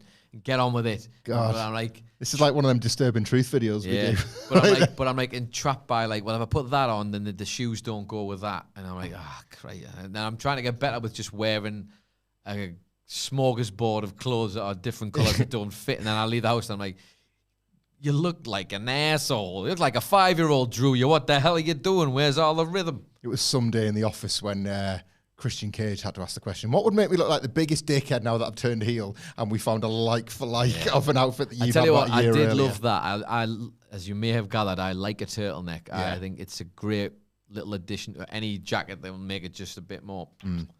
So yeah, probably just outfits brackets general, which is, I'm sorry, that's a real, not like the greatest answer. Yeah, Jules, man, this means something to her. Yeah, but it's like, it's just getting the chance to put stuff together. Yeah. Always, I'm going on some clothing rants now.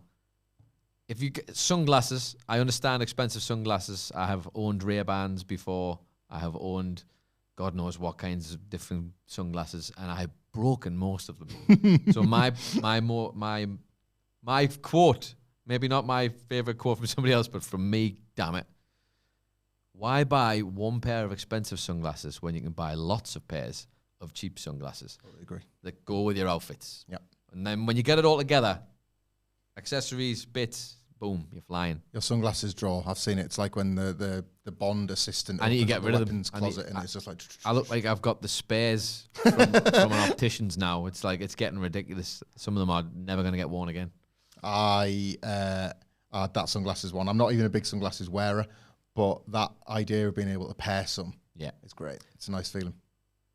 The current faux leather, so I'm not going to get a leather jacket, but current faux leather jacket that I've got goes with just about anything. That's probably a good one for that, Jules. That makes me feel like... Who doesn't love one of them? Who doesn't love any kind of faux leather or leather jacket? Exactly. It's great, man. Will Holt, this is a great question. I know y'all don't do bits, but if you did, is this one? Cutting off the ads at the absolute worst time during podcasts whenever Wilborn is off.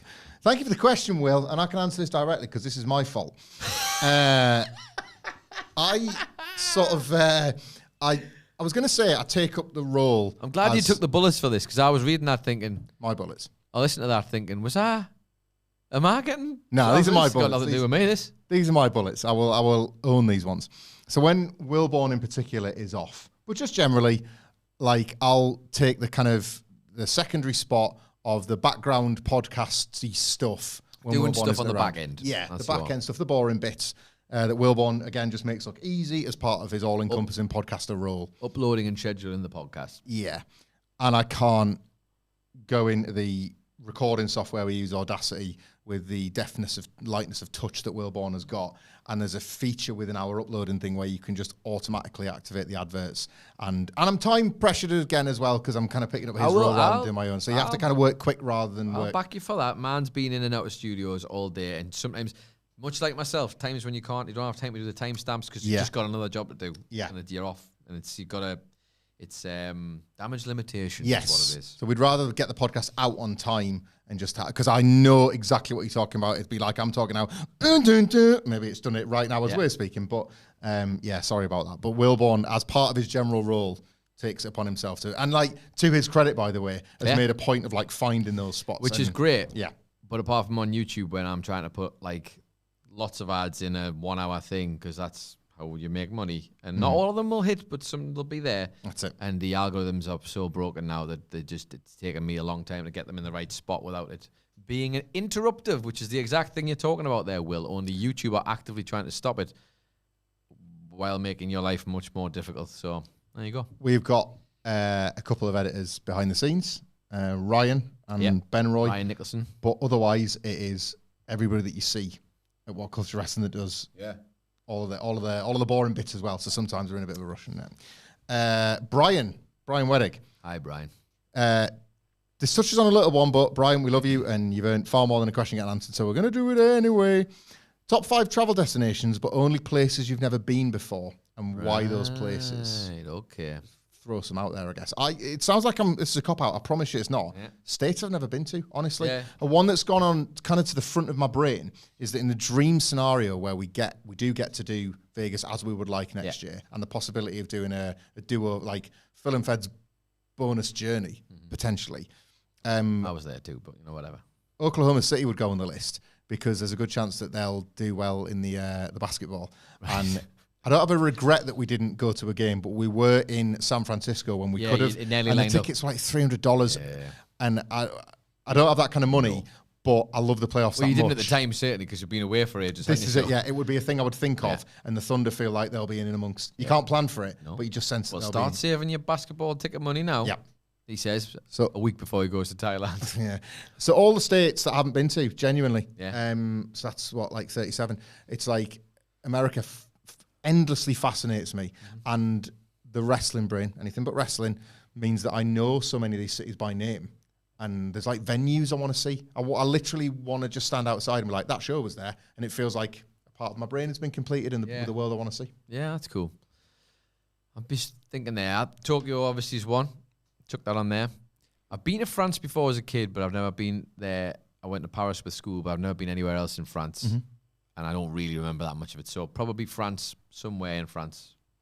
Maybe Paris again, maybe other places. Switzerland's always been a good shout. I'm pretty neutral on that. Yeah, of course you are. This guy. Who does he think he is? I'm not sure about the weather and the food, but I've heard the flag's a big plus. Why are you here? Oh, yeah, that's right. That's two off the belt. Dad. You've been saving your Switzerland jokes. I've had this Switzerland game lined up for years. I don't want to answer the rest of it now. No, where else? Somewhere else, probably in Europe, that doesn't have any gags for the flags. Probably. Actually, flag boy. Yeah. Here's a quick one for you then. Tangent on a tangent. Can you name me the only flag? Have you seen this? Have you not seen this? No. The only flag that doesn't have red, white, or blue in it. Oh, I mean, I can't. I don't think. Nah. I'll let you have a couple of shots of it, and I'll just tell you. And while I'm thinking of my other place, I knew I just had to find a way to shut him up for a couple of seconds. You know what I mean? Brazil, maybe somewhere like Brazil. Go and see a bit more. But I also like cooler climates because, I mean, look at me. Of course I do. Yeah. So, nice mix. Brazil's an interesting one. Just, something a bit further far out there. But then I guess it would depend because I know you have to find the right areas in South America. It's like good spots, bad spots. But then again, so is everywhere, isn't it? So I couldn't tell on this flags thing, by the way. My gut feeling was like kind of like an African nation because there's a lot of green, gorgeous green in the flags. It's a good way to go. I don't know enough about geography to give you an educated answer. Don't know enough about flags. Jamaica. Flags. Jamaica. Yellow and green and black. Of course. That's all they have on the flag. But there are. I love green on flags, man. But green always looks so good on a flag. But the more you try to do like others, you're like, hang on, a little bit of white there. Red. Or a little bit, It's just very frustrating. How they get you, isn't it? All right, how they get you. How them flags. That's how the flags get you. Marcel Laviolette. Hello, hey, Marcel. Marcel, how you doing? Are you guys going to do another BoJack Horseman style audio? You know, grab an old series and reviewing it like it's new. I guess he means like maybe as a podcast, as a long form thing. We can say something and not everything. We have talked about it a few times. Sure. It's not.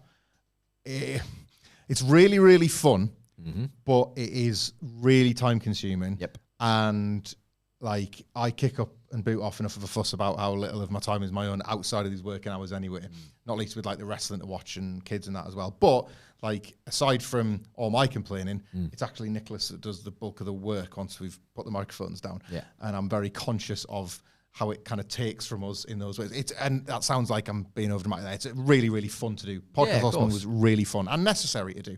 And we have definitely talked about it. A number of ideas are on the kind of proverbial whiteboard. But I just think the timing of it's got to be right because if you're not passionate about it, it's hard to keep up. And we'll both agree on something. And it's why I think we made good podcast partners once before. We would never want to start something that we did not intend to finish. It would be weekly. We would set ourselves to standards. I hate projects and podcasts that stall and stop it. I find it so frustrating. Don't see it through. I would not want to be part of one of those. We ended up having like 3 endings because we just didn't want to let it go. Basically. Much of the same. We've talked about a few shows. I think more specifically that we always wanted it to be, if we're going to do another one, it would have to be the right show. Yes. I won't say which show it was, but one fell away, I think, in a way that we lost our emotional attachment We to had literally had an entire graphics pack, an entire plan for this one show. And I don't think it fell away as much, but I also feel like we set ourselves this bar of like wanting it to be prestige telly, and I think the second season dropped it out of conversation a little bit more than what the first season would have done. There's another one that we would like to do, but I have another thing. Like again, life's too short to just be sitting like negatively annihilating the show. Yes, kind of don't want to do that really. No. And we got lucky with BoJack because that last season of BoJack might not have landed, and then critical analysis is fine. Critical analysis, fine, but just savaging something. Earnestly, you don't I don't want to just sit on a podcast and have to like. Here's the one we joked about. We're never going to do it, but we joked about because back at the tail end of lockdown, like maybe the years after. No, it must have been the tail end. I watched Friends from start to finish. Yeah, which I'd never done properly. I'd seen most of them, I found out, but just there was a couple I'd never seen in between. And then because I was in that space and I was like, I'll probably never be here again, I watched both seasons of Joey immediately afterwards because I just thought, you're never going to be here again. And I know it's going to be bad. And we joked about we could literally do a podcast about Joey because it's that bad. It's absolutely appallingly bad to the point, though, where it's like, I wouldn't be getting mad because a good show went bad. Yeah. I'd be kind of laughing at it, but then at the same time, if I'm going to donate energy to doing something like that, I'd want it to be worthwhile. To me, that feels like throwaway. Like we could do a fun one where we just take the piss, but I'd rather do something that I personally felt like meant something to us. Yes, a bit more. I think that's fair. I think like you want to, especially because obviously we do all of this, and I think we love our jobs, but that's that like they're time consuming, and it's that you spend a lot of time in a negative headspace if you're doing that and hating it. You know me. I'm very precious about my time to begin with. I think logistically, obviously, you've also got a lot more going on now, like busier lives, but also a podcast that you do on top of the work we already do. Yeah. So it's like, where would you find the time? And then for me, it's more of a situation of, do I have the time to put that time and energy in where it was different during lockdown because you kind of did? And we wouldn't want to do a crap job of it. I'd hate to put something out that I wasn't proud of as well. That's the thing. So I'd need to be in the right headspace for that as well, like logistic wise. But yeah, I would never say never. No, agree. We do enjoy working together, but it is always going to be logistics moving for like more so now than ever before. Yeah, definitely. So yeah. Josh at Highlinks, to borrow one from Letterboxd, what films are your 4 favourites? You sons of guns, trying to just pluck away my questions for him later. Oh, is this? I mean, I'll change it. No, I can do this. Okay. I think I can do this, and then I'll just have to change. I don't know if I can actually. Should I give you mine? And then you give me. I tell you what, you give me yours, and I'll come up with a different version of the list of 4. Okay. That makes sense. Yeah. All right, okay. So, like, I've got 3 that are quite easy. Yeah. Because I spent a lot of my life thinking The Shining was my favourite film. Yeah. Because I was denying that it was actually Ghostbusters 2. Yeah. Because I was trying to be a film snob. Trying to be cool. I love them both. Don't try to be cool, people. Just like we are like. Yeah. Yeah. So those are the 2 bankers. In the last few years, I fell head over heels in love with a film called Blue Jay that's got Mark Duplass and Sarah Paulson in. Yeah. It's a 2-hander in black and white. It's Duplass Brothers' Bit of Business, so it's about like 85 minutes or something. It's on Netflix, but it's far from being a big film. It's gorgeous. It's just a gorgeous film. Blue Jay. Please check it out on Netflix if you get the chance, and let me know what you think. Because it's one of them ones. I'm not like a pretentious film fan, so it's not like I name a film to then be like, oh, you haven't heard of it. Yeah. But as a result, there's not as much conversation as I would like on Blue Jay, so anyone that wants to watch that, let me know what you think. And the 4th one is the most changeable when put on the spot, because it's those 3 that really spring to mind. Right. This year. Today. What is it today then? Today, because this year my wife and I went to see it at the cinema. Oh, was it this year or late last year? As part of like just cinemas put old films on now a lot more. And that's nice. It was always class. It's still class. And it was really cool to see it at the cinema for the first time. Not a hot take, Pulp Fiction. Yeah. It's so friggin' watchable. And you know my distaste for long films at the best of times. I do. And that makes me really forget the passage of time. It's not 2.5, you know. It's longer than you think. It's not longer than I think. Oh, I know how long it is. Yeah, sorry. Yeah. Anything that doesn't have a 1 at the start of the runtime really boils my ass. Right. But it's never been bad in the probably, 20, 30 times I watched it. It was a university video / DVD in every house you ever lived in. And or it was on ITV2 and you're like, when it's 15 minutes in, I'm going to end up watching the whole thing. You watched a lot. I love it. It's so watchable. Absolutely. All right, I'm switching mine around. These aren't my top 4 that I would normally have, because believe it or not, I have imagined myself being asked this question as a shoot. But I also, in 2018, decided I just can't, when people say, oh, that's just too many. I spent years doing that. And I thought, no, that's bull crap. You need to have an answer for this. Okay. Stop copping out. Sit down and come up with a list. So I have a top 10. I have since 2018. The top films still sits there. We'll talk about that later on. However, 4 films from different walks of life instead. How about that? Yeah. So an animated favorite that came out in 2023, I think. Teenage Mutant Ninja Turtles, Mutant Mayhem, man, is both the ugliest and most beautiful looking animated movie I have ever seen. Like, genuinely, bags of fun. They use a cheat code of a soundtrack that is basically old school hip hop, if you like, which works perfectly. Which normally you'd be like, you can't use a cheat code for films. That's cheating. But it just matches everything perfectly. The animation that they're doing, we look like you're going to say something. No, I love how much you love this film. I love it because I remember you giving me the rec as if to say like 20 times. The kids seen the new Turtles film. I was like, no, they do want to go. We just haven't had the chance. I'm telling you, it's a bit like we still never. It was one of the ones we missed the cinema, and we'll get to. I love this film, and I've been trying to get everybody to watch it. And nobody will watch it because they don't trust me. Apparently, it is excellent. And they've tried to relaunch this franchise so many times. Yeah, and understandably, people didn't. There was no fanfare for this film at the time, which is why I was surprised. And I just gave it a punt, and I love that film as a bit of animation as well. Great stuff. A foreign film. How about that? Yeah. Something different. I'm basically doing what the Academy would do, even though it's just a film. Perfect Days by Wim Wenders, which is all about a man who is basically a toilet cleaner in Japan, which sounds silly, I know, but he cleans all of these very cool-looking architecturally designed toilet spaces around the city. But it's basically a slice of life about this man's life. Ah, that's nice. It's a brilliant. It took me by surprise, and again, I think it was 2023. I do watch films outside of 2023, honest. Is that just a 24 hours in his, or is it like a series of days, or like the... It's a couple of days, but like a slice life. I love films over a very short period of time. Oh, it's excellent. You would like it if you ever sat down with it. And obviously you have to read subtitles, so I'm a subtitles 100% of the guy now. The poor quality of television sound audio has has changed that, the music is too loud. I realise I'm taking too long. And then Western movies. A male director and a female director. Why not? Mm-hmm. Female director, Frances Ha, which is by Greta Gerwig. Starring Greta Gerwig is just great. Mm-hmm. Another like tale about life. Being at that point where you've learned all the skills that you have, but you can't seem to find the right job, and then you have to juggle the thing between your dreams and just paying the bills, mate. Mm-hmm. So one of them, and it's in New York. Oh yeah, it says, and then immediately can't remember if it's specifically. I think it's New York. Let's just say it is for the purpose of this. And I'm going to go Tarantino as well. I think now my favorite of his, Once Upon a Time in Hollywood.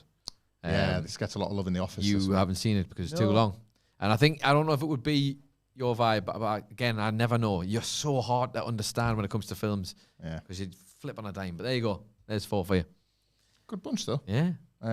Great bunch, some might say. Dan Rogers, at Dan Rogers. If you could cover any other topic in a career in podcasting, apart from football or wrestling, what would you choose?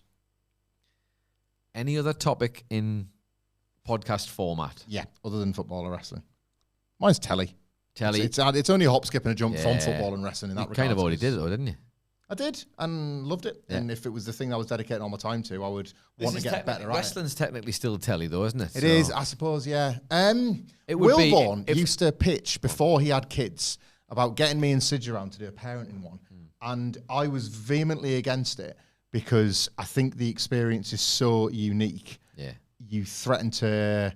I don't know, like play with people's mental health. It's like, what if you've got a story, what makes you think you're the shining example of a parent type deal? If you're telling a story of a day that's gone your way, you might make a parent feel really bad when one's going awful. It can be such a schizophrenic life as a parent. Sure. However, the older I get, I do sort of like listening to people at different stages in the parenting journey.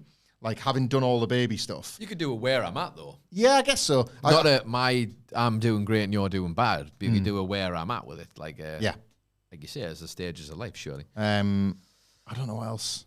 There's tons, but again, this kind of comes back to what we were saying about having that specific knowledge about things. Like I could easily sit on a podcast and talk about music I like. I couldn't give you any actual proper critical. That's the thing. How it works. Yeah, like I could talk about how much I like it, but movies I could do. I think it's not a million miles away. I've got one. Thicko Travel. Like I really enjoyed doing the pods with Phil about our little adventures. Yeah. And I have I'm not very good at contextualizing places, or I don't take in things like history and museum and the stuff that people mostly associate with having a cultural experience in a town. But I like what I do in places. Yeah. And I think sometimes it skews more normal than some of the stuff people tell you to go and see. This bar had this, and this 7-Eleven had this Mountain Dew flavoured slushy, and if you want to get this one, you have to go to that one. Like, I do a lot of sludgy things in towns that people aren't asked about, but I like it. Yeah. So if somebody did a podcast like that, I would listen to it. Yeah, I wouldn't, but... That's fair. You're a more cultured guy than I am. No, I've got stuff to do, man. I'd rather go and do the sludgy thing than listen to somebody else tell me that they've done a sludgy thing. That's true. Which is where I guess it comes to the other part of like everybody thinks they know film, music, television until you actually meet somebody who knows film, music, television. And you're like, and there's that idea of, and it's happened so much now. We're living it right now. It's like you're not the first person who's ever done that, mate. Yeah, like you're not special. How many times have you listened to a podcast or watched a clip on Instagram or whatever your social media platform of choice is, and someone's just talking about this thing like they invented it, and you're like, how could you be so blind to like Do you have any idea how long the world's been going? Yeah. How many people have thought what you've thought, then made the mistake? And it probably, if you've done a bit of homework, could have shown you the history on what not to do, but nobody does that. I'm feeling quite attacked. Yeah, well, you should. No, it's true though, isn't it? Like, yeah, 100%. You think you're a ball knower about anything until you meet an actual ball knower, and then you're like, oh, that's what it is like to be a professional. And you're never too up on a thing or experiencing a thing to have that happen as well. No, so it's worth you getting checked fairly often on that kind checked, of thing. yeah, but always approach it like you can start something new, great, but always approach it as in remember someone else has probably done this before you, probably. Yes. Don't talk about it like it's brand new or like you've got only your ideas could possibly be. Yeah, exactly. Yeah, come on, man. Come on. I like that. Yeah. This is a big one. Nick Druitt at Nick Druitt 27 asks, who would win in a fight? 1 Simon Miller sized Adam Nicholas or 10 Adam Nicholas sized Simon Millers? Oh, the 10. Easy. The 10. Well, I mean, look at me, and then imagine 10 of us. I'd kick the crap out of anybody. Like 10 Adam Nicholas sized Simon Miller. So like, I would guess like your height, but like double, treble jacked like Miller is. 10 of them. Is that what he's saying? 1 Simon Miller sized Adam Nicholas. Right. Or so you. Oh, then. But no, because the 10. The 10. Even if I was Miller's size, like I appreciate I'm small, but I'm not. Yeah, we're not like, it's not like he goes in Miller's pocket. It's not like a Tom Thumb situation. If he was like that, but even if it was him, my height, if he was my height, but he was still Simon Miller, yeah, then of course it would be the 10. Because 10. There's 10 of them. Because 10. And look at him. And it's all you're doing is making him a little bit shorter. Yeah, you're making him Taz. Like, if you actually stand me next to him, we're not that different. Like, he's obviously like this. He's hench. But, yeah. So it would be the 10. Easy. That's 10 on 1. yeah. 10 wins. If Miller was the size of Godzilla. Yeah, if it's a gorilla thing, travel situation. Yeah, it's the gorilla. It's the how many men could fight a gorilla. Just imagine all of us charging Miller and he's the gorilla in this. Simon Gorilla, and he's just got like pour us all away. The 6 of us could take Miller. Yeah, because I'd fight dirty. I'd give it a good go, but then me one and of us would Sid fight filthy. Chop blocks all the way, straight to the ground. You'd be at the back, getting ready to hit if you had to, but wouldn't really want to. I don't really want to get involved, but yeah. Wilborn could probably have a bit of needle in him if he had to.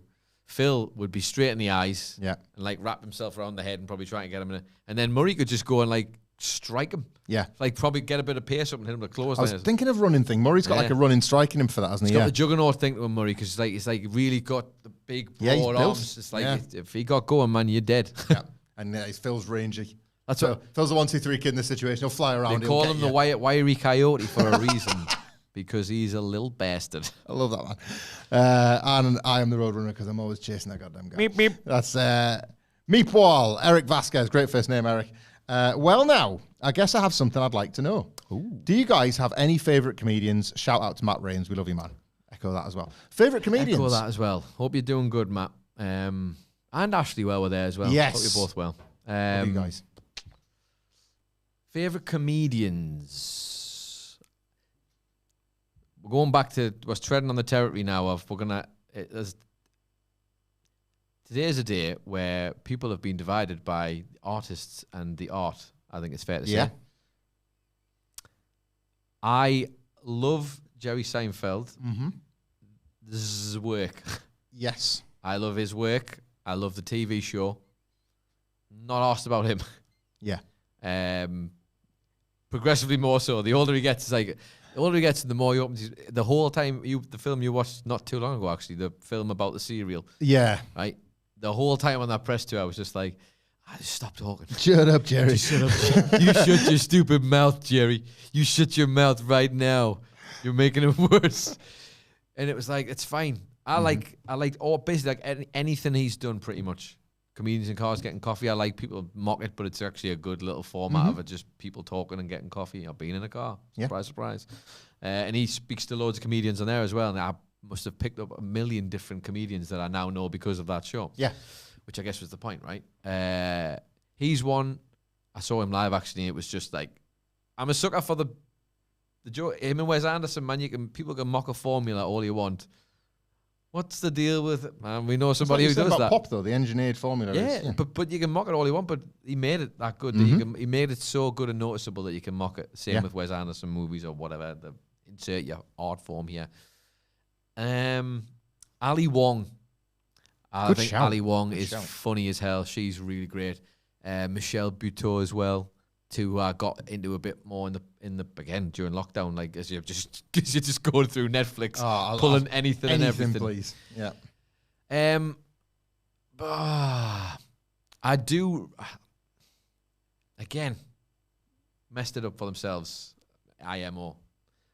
I can always acknowledge the quality in comedianship skill, I guess, or whatever you want to call it, of Chappelle, but also lost it in a pursuit of a. I don't even want to get into it because you and I literally have had this chat a million times. Man lost it all in a pursuit of something of just like, why have you let that become this? Like you can do it without that. Yeah. And he's proven it a million times, and it's like you've made this untenable. Yeah. Why have you done that? It's that's it. For me personally, anyway. No, that's what about you? It's a contentious figure, isn't it? Of course. I love anyone that listens to the comedians Ellis James and John Robbins that have had a podcast for about 11 years. Please don't tell anyone every time I steal something they say or do on this podcast, because it's the sort of stuff where like they kind of. It's funny because John Robbins once said this about Steve Coogan, who was also a bit of a comedy hero of mine. He once presented an award, Steve Coogan. He said, and I would like to present the award for whatever. This is the man who is the reason for the way I speak. Yeah. And I kind of feel that a bit about Ellis James and John Robbins. And to be fair, I think you also owe Steve Coogan some stuff as well. Yeah, oh God, 100%. On this podcast, for sure. Most definitely. That like sort of they're in my ears twice a week, but conversationally so as well. And it's just like, and like I really like the values. They're really piss funny, but I really like the values, which helps and goes a long way as well. I've recently gotten into like Stevie Martin. She's like a young-ish British stand-up. You mentioned about like getting exposure to comedians through the Jerry Seinfeld thing. Taskmaster's like a production line of these people that you get a look at, and then you can go and investigate and decide if you like a bit more. Some do, some don't, and like, but I just really like her. Oh God, I've got to just asterisk Bob Mortimer. Bob Mortimer, Christ, like at this point, like it's really nice because I loved Reese and Mortimer as a kid, and they were like, you know, it was seen as like wacky, zany, off kilter. You live long enough, you become a national treasure. Man's getting his flowers now, and it's lovely like to see. It really is. It's just great that while he's still around to appreciate them, people like. Pedestal could be knighted, and we'd be grateful for it and that sort of stuff. Like Tim Minchin. You and Tim Minchin. Yeah, me and my wife go to see him him whenever we can. But like, just incredibly talented musician, and it's like a live music comedy show. And to that point, I've rediscovered them through their podcast of reviewing their years on SNL, The Lonely Island, and Seth Meyers and Amy Poehler and Tina Fey and that entire class of the late 2000s SNL. Like they have a joke where they call it like Anne Golden Era. They're not wrong. I love media about being English. We talked about this on the podcast recently. I love media about SNL more than I love SNL because we're not watching on the reg. Yes. And often it's like stuff you watch and it can be hit and miss. Very much so. It's a hard one to get right all the time. Entire crew. Yeah. Like I'll kind of watch most things they do, and I'm really like charmed by it. Yeah. I think weirdly, actually, just to tie this on, because we were talking about it the other day, and I went on a bit of a hymn thing. Tim Robinson. Oh God, yeah. I think you should leave. Obviously, the TV show. He's an SNL guy, guy, but his whole brand of comedy is, what if I was doing SNL, but it's just me, basically. I know there's other people who join him on the show, but it's mostly that idea. He has what if I did SNL, but I'm the boss? Yeah, kind of thing. And I find it absolutely mind-boggling that someone is taking a gamble on Tim Robinson. I don't mean I love him. Yeah. I love him. I just can't understand how his humor is so specific. There is no like middle ground. He is unapologetically just his thing. And if you like it, great. And if you don't, you are going to be sitting there going, what am I watching here? Yeah. And I have that feeling multiple times while watching him, and yet still we'll go back for another because I'm like, yeah, but what if it's the gold? And when the gold's in there, there's nothing like it. I just watched, so I watched the third season of that, which I'd never seen, which is very recent. And they're only like 15-minute episodes, some of them, I just zip through them. And then I watched he's had a film out recently with Paul Rudd called Friendship. I know, I'm saving that to watch. Yes. Yeah. So I watched it the other night, and it's like, again, I don't know how he's doing it. His humor is so specific that it's like, you know, sometimes you think if someone didn't like Monty Python, you'd be like, God, you must have hated those films. Yeah. Because they are so unapologetically just them. And I'm watching Friendship, worth a watch, by the way. I still can't decide how high up on my, like, what I'll, like, did I like it like it, or did I just think I like that this exists? Somewhere in between there. It is funny. It is awkward. Like I can imagine that. Cringe-worthy, awkward. Like, there's like thriller elements in there. It's a bit of horror. It's Right. like you can see they've literally mashed it all together. Yeah. To make you feel a bunch of weird things and never quite commit to any of them. And it's better and worse for it. Like, it's genuinely worth a watch, I would say. A British equivalent, I think, of him. Toxic Friendship, man, is just a really funny way to go. Who I love in the same way Yeah. is Limmy as well. Yeah. He's moved into streaming now, Never but like really was a Limmy guy, man. another one where like you're watching his TV show in particular and you'll be like, it is amazing that he's got this on telly. Amazing. Like, We would be remiss before we move on. I'm sure we got other questions. I know where you're going. You know, we have to mention. I always forget his actual name. Get his proper name up because he's What, like- Norm MacDonald. well. No, Norm MacDonald, obviously great. Like another one who deserves a mention for sure. I was actually going to mention the Viper, Oh, Francis Higgins. Francis Higgins, but I don't think that's his real name. I No. think his real name's like Chris something. Chris Tordoff. Chris Tordoff, formerly of the Hardy Bucks TV AKA show. Francis Higgins, AKA the Viper. For both characters God. from that show. Yeah. But then he continues as Francis Higgins on YouTube and does live streams. That man has got absolutely no right to be as funny as he is, and he is. I genuinely think he's, and I'm not going. This is going to sound overboard. I think he's one of like the, I don't know, like most underappreciated. Like if he was somehow found a proper mainstream audience, Yeah. I think he could crack the whole thing. He feels like a genius to me. He is. There are times when he comes out with stuff and he goes on a run of 15 minutes on one of those live streams. Every minute is a hit, and I'm never going to come back crying. from this. Yeah. No, I'm yeah. gonna die. I'm like, and he's just riffing. Yeah. And he's riffing between himself and a fictional persona or somebody else. It's incredible. And We he's, steal from him at an alarming rate without even all meaning to the because he's time. become part of our. if you ever find out who lexicon. Francis Higgins is and you listen to his or the collection of the amount live of Leo streams, DiCaprio ones. yeah, they'll be like, they've stole that. They Yeah. took that. He's incredible. The Viper, man. The Viper. Hardy Bucks on Netflix is probably the easiest gateway. I don't think it's on there anymore, Oh, is but it not? it is Okay. on Amazon or somewhere else now. It has moved And homes. Francis Higgins on YouTube. There's Yeah. loads of his stuff. Michael Morris at Mimo8989. All right, chaps, happy Friday. What would your ideal 3-course meal, including drinks, no limits, so you can have 2 mains and a dessert first? So he's just saying 3 courses, but whatever you want. Oh, God, I don't know. You'll have this in your head, will you? Do you know what I don't? All right, let's see if I can just knock this up together off the cuff. Only because I don't want to spend hours Yeah. trying to think it up, and I will if you let me. There's an entire podcast by Ed Gamble and James Acaster Right. that do this with everybody Yeah. called Off Menu. That is their thing, and people take it like obviously very seriously. This is not my taking it seriously. This is me just trying to think off the cuff. What would I like to have? I'm going to fail inevitably. If I can't get full, this is part of it. If I can't get full, I'll do like a Route 1 day of like sort of perfect takeaway type food. I would have a Mackey's breakfast. I would have a Taco Bell or burrito alternative for my lunch, and I would have like a favorite curry for my tea. Right. Like I don't really like 3 courses. That's 3 different meals, That's mate. 3 meals. Explains a lot about who I am. It does. Yes. Well, all right, then I'll tell you what. I wouldn't have a dessert 3 full stop. courses is 1 meal, mate. I wouldn't have.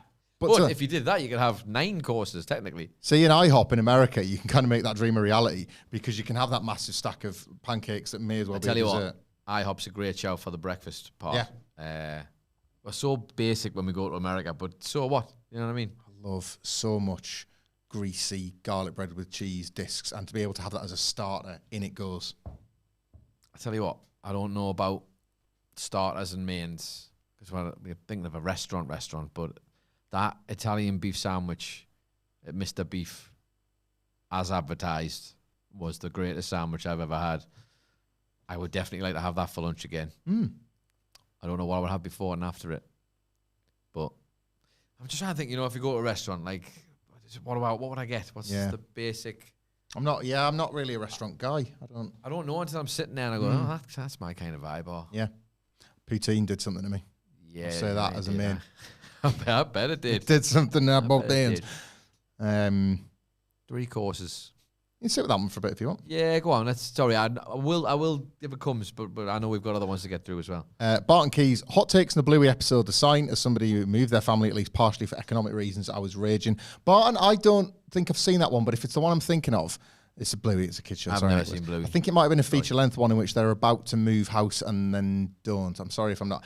The kids loved it for a long time. Bluey, there are some episodes, definitely. It stands up to the critical acclaim it gets as a sort of an all-rounder. It's the God-tier kids show of the time, definitely. So, yes. I've never seen it. I've never... Yeah, a couple of times, especially if you find yourself tired or a little bit emotional. It catches you off guard. 3-course meal. Go on. I'm just off the cuff. There's a pub in Newcastle called the Broad Char, who do a banging Sunday dinner, right? And I would say starter, they do like a proper big-sized Scotch egg, but it's like warm, you know, like they've done it proper. Scotch egg, it's unreal. Then the Sunday dinner, pick your poison, but like probably beef for me, but pick your poison. Yeah. And then finish off. I'm a sweets guy.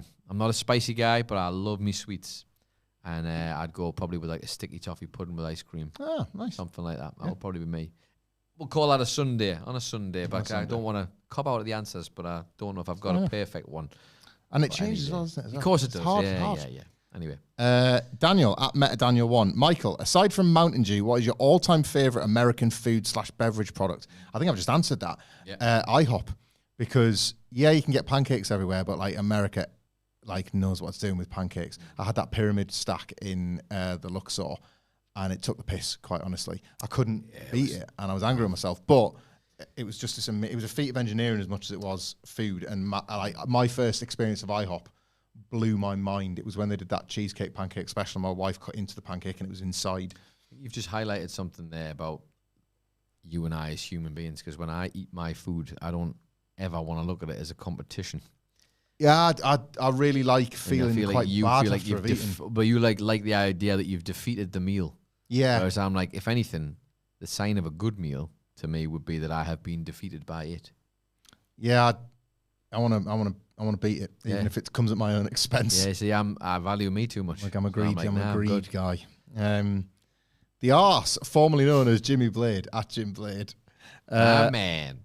As the annoying friend in most relationships, who is the most annoying out of all the people at WhatCulture? The, quote, if I didn't love you, I'd hit you. Right. I don't want to say that out loud. No, I don't know. I don't think I have one. Not now. I'm not going to say over the years, but not now. We've lost quite a few of the annoying ones. I'll say that. Agree with that. Quite a lot of them. Love the guys. There's not that many of us. We all bat for each other. No. You see us on the live shows, and I think that's the best. Exemplifies it the best. Do I have a fun answer for this? You know what? I am going to say you, right? No, hang on. I'm going to say you because your enthusiasm for this job often results, and your enthusiasm for our friendship as well sometimes, often results in us doing a thing or wanting to do a thing, and I somehow end up getting more things to do as a result. Yeah, you will be tasked. We do a podcast together. I have to do all of it, like the technical side. That's not your fault. That's my fault for not teaching you, and also for the local global pandemic. Your inability to learn, allegedly. We make a friendship, and you stay at my house multiple times. It's true. Which results in me having to wash sheets and clean towels that I've used and given to you. Yep. Not that I've given to you. Don't tell them that I've given to you to use. So then I've got an extra job out of knowing you. And then there'll be times when he has a great idea for an extra video, and it's like, oh, now I'm going to have to edit that video as well. Yeah. And these are all things that we enjoy doing. But if I'm being specific, that's not a bad thing. So yeah, there was a positive when it started. Yeah, I get all the things I get out of those relationships, which is great. But when I can't be asked, I want to punch him. Here's a one that we can split. Sean Murphy, because it's a great question. But there might be overlaps, I suppose. But Sean Murphy at SAM Murphy 87. Dream festival lineup, 8 acts plus a headliner, whatever your order you want. Shall we settle on a headliner that I think we'd both be happy with based on our recent Glastonbury viewing experience, and say that just when you think you're out, you're right back in with the 1975, and then come up with 4 acts around. No, we shouldn't. You're good with them. You're done. Not that I'm done with them. I think I can do this. Okay, all 8. All 8. No, 9 technically, because it's 8 plus a headliner, right? Because our headliners are going to be different because one of us has already seen them. Oh yeah, yeah, dickhead. Yeah. The one thing I don't like more about on this that man, later in the quiz. One thing I don't like about this man, quite frankly. Yeah, I forgot that'd be actually that will be some for me too. Yeah. Daft Punk are the headliners. Okay, I never saw them. I don't think I'll ever get a chance to see them, but it's still possible. They are there. I'll take a bit of creative license here because I'm going to say. In fact, no, I'll not. I'll not take creative license. Frank Ocean, because it's Frank Ocean. Okay. And he's more elusive now than he ever was. So getting him there would be a feat of its own. The Talking Heads, I appreciate they are not the energy of youth that they would have been back in the day, but they might make for a nice little one to listen to on a Sunday.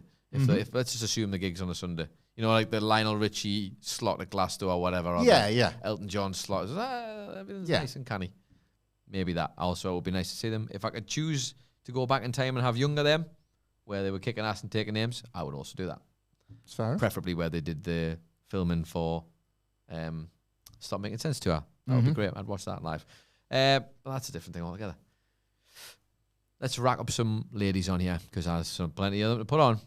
Japanese Breakfast. Nice, yes. Dochi, who I've been really enjoying the last year and a bit.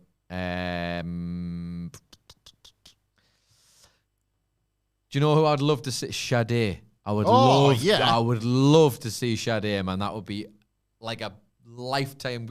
Imagine listening to Smooth Operator live, man. I was watching her sing at Live Aid when they replayed it the other week for the anniversary of it. Yeah. Incredible. I tell you what, though, maybe we will both put in Fickle Friends I would have on that lineup. Yep.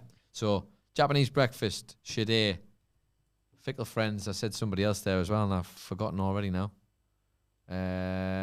Dochi. Dochi was on there. Daft Punk, Frank Ocean, Talking Heads. Got 2 more.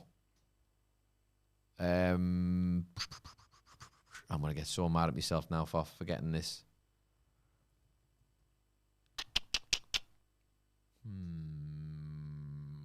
We've arrived at 7. I've got 7 in a headliner currently. I need 1 more. Hang on. Let me just look at the Spotify. You know, quick. Yeah, because there'll be definitely the person name that you miss and that you kick yourself. Okay. I've got 2 more slots, right? Yes. All right. One of them will be Childish Gambino, because he's recently retired from Childish Gambino, but not today, Donald. Chapel Rowan as well. I've not seen Chapel Rowan live, so I'd like to see that. So there you go. And it's increasingly difficult to see her while she's this massive megastar as well. Correct. So you book her for your festival. Of course. Mine are a mix of a few that I've seen before, several that I haven't, and one that it's helpful. It's a festival environment. All will become clear. I've never seen a Limp Bizkit set. Interesting. Especially like in this particular era where I'd like enjoy quite a lot of all of it. So I would just include them because they're still one of them ones that I feel like I need to tick off. Kylie Minogue is a timeless inclusion. I haven't got Block Party in the Cribs in, despite the fact I've seen them all the time, because I like just seeing them in their own environment. Yeah, fair enough. I would quite like. You know the difference, don't you? Yeah. A sentimental favourite, Frankie and the Heartstrings, a Sunderland band who I love, who don't play together very often now, that I would just have. Fickle Friends also did make my list. 2 off the list that I wonder if I'll ever get to see. One, because I just think it'd be weird if I went to the gig, and the other because she's hard to get to see. Dua Lipa and Phoebe Bridgers. Yeah. Playing Punisher in full. I had tickets for Phoebe Bridgers and had to give them up. I did go and see her with Boy Genius, though. So you did. You saw Boy Genius. Not a halfway house, but icon from the old lockdown era. The dance tent does include Daft Punk, I'm hesitant to say it, as well as Too Many DJs, and the headliners, because it's a dream festival of the Smiths. Interesting. So that would probably with or without Morrissey. Yeah, with him. You know, it's like in the Dream Festival lineup, he never turned into an arsehole. He wasn't a bell end. Great. There you go. Perfect. We did it. I thought we've actually done pretty well there. Yeah. I thought we were going to be on that for hours. Steve Fasso at wAcKy 8286. We have gone long. Sorry. I'm sweating. By the way. Watch your Mount Rushmore of Mountain Dew flavours. This one was directed at me. Yeah. I ain't got any. So Code Red's the GOAT, but Pitch Black was an absolute game changer the other year. One of their American flag USA flavours, but I can't remember which, and OG. OG, yeah, OG, especially in America. It tastes Still the best good. when I'm over there. I can't explain why. It's like a Guinness in Ireland Sugar. situation. But yeah, I do really like the OG Sucrose. Mountain Dew. Chef Nacho Libre at Fraser Phil. Which Disney princess is the best and which is overrated? Jasmine is the best. Yeah, shout. She was the first. She was the best. She was my everything. Aladdin was also a G. So I was like, well, Yeah. nailed it. You know what? I've watched it now. I realised I'm an adult, but I know adults who were like, amazing. Frozen, man. What's her name? I love Frozen. I don't like Frozen 2. Elsa. Yeah. Not asked, mate. Not asked. Okay. Grow up. I would say she is overrated, though. Yeah. I like Frozen, and it was the right age for my kids as well. Just but like, yeah, maybe it's an entire generation's one. yeah. Shout out to Mulan as well, who was just a badass, wasn't she? She was just a cool. Said it before. It Badass. took us down a slightly weirder path the last time, but Nala from The Lion King. Of course. Because if Simba can be a king, she can be a princess, right? Before she becomes a queen. Yeah. Jasmine was so fit as a cartoon. Whoever the voice actress was, Yeah. spoke. When she speaks to Jafar, when he, like, she pretends to be wooed. Mm-hmm. And she's like, I will work with you, Jafar, and take over the world or whatever. I tell you what, however old I was, I remember just being like, well, damn. And then spent an entire day in school, in the schoolyard, with, ironically, I can name her because I won't last name her. What was that, 6, 7, something like that. Running around the schoolyard, I have a vivid memory of this, holding the hand of this lass called Yasmin, ironically. Nice. Going, because there's a bit when they're about to jump off a building and land on the carpet, who's waiting for them, and he's like, do you trust me? She's like, I don't know. He's like, do you trust me? And then they jump, and we just run around the yard, must have done it 10 times. Do you trust me? Yeah. And just started legging it down the road, and then just kept going. That's magic. 10 times. That's I nice. remember that vividly. That is the magic of Disney. Vividly. Annie Potts doing the voice of Bo Peep in Toy Story 4. Makes me feel some kind of wee. My God, hang on. But you were an adult then. yeah, it's Toy Story 4. I took the kids to see. Yeah. Last Twitter question from Mark Lee Willis. And Anything then for the kids. I'm just too good at that in a way. We'll go back to the YouTube ones after this because I've got a great answer for this. What are the best facts you both know regarding the animal kingdom? For example, possums don't play possum, opossums do. Bats aren't blind. Or recently I found out that sloths can hold their breath for around 4 times longer than that of dolphins, 40 minutes, 10 minutes respectively. I've got an animal fact. Have you? And it's not that I hate most of them. Yeah, you do. I do. You do. That is a fact, but this is not my animal fact. My animal fact is, you know how I would have it that all the coyotes were like picked up in a big helicopter or something and taken to some remote island away from American civilization? You'd have them thrown into the sun if you had your way. He's not wrong. You would. Killing the coyotes humanely, culling, when they were kind of getting out of control numbers-wise in America, resulted in, twist, more coyotes. Yes. Because I learned this recently on a podcast when I was deep diving into coyotes because I was scared. There's something in the spunk when they're aware that some of their brethren have been killed. They are kind of Double bubble. ex-pack hunters. There's something in the nature of them. Right. They've been kind of like split off and separated for the most part now, coyotes, but it's something deep in the DNA whereby when they are made aware that some have died, it does something to the old jizz, and it's like, right, now we need to make 2 because we've lost one. Because the jizz is like sad. Yeah. Like pour one out. Yes. It's literally pour one out for my fallen into a homie. fellow coyote and let's make more of them. So, yeah, when they've been trying to cull them, this happened in Stanley Park in Vancouver, especially in the pandemic when there was like more of them being undisturbed and there was a sense of like, oh, there's quite a lot here now. They would try and humanely deal with some, and then it was like, how are there more? And nature folk have basically... Like a phenomenon. Yeah, it's like a thing where like the more we try and stop them, the more they multiply. Yeah. So yeah, that's my... I don't think I've got anything specific for animals in the animal kingdom. Big, like, you know, anything that David Attenborough would be talking about, most likely. But we did stumble across the fact that not you nor Wilborn specifically knew that if you put your finger up a dog's bum when he's attacking you, he or she is attacking you, it's allegedly supposed to stop it in its tracks and confuse it. This blew my mind, yeah. And prevent, like if it's clenched on you, doing that as opposed to like, unclench it or like just make it freeze. Also, if you throw a towel on a seagull, it drops to its like that. It just stops still. Tune into WrestleCulture from a few weeks ago for the tune into any of the footage from back then. the full heartbreaking story on this. Yep. I don't want to talk about it. We've got a few more in the comments, then we'll get to our bloody good quiz, shall we? We better. We've gone long, sorry guys. 2 hours thank already, you. This has been a lot of fun. This has been anything but wrestling. Just Daryl. Happy Friday, goats. Is that goats?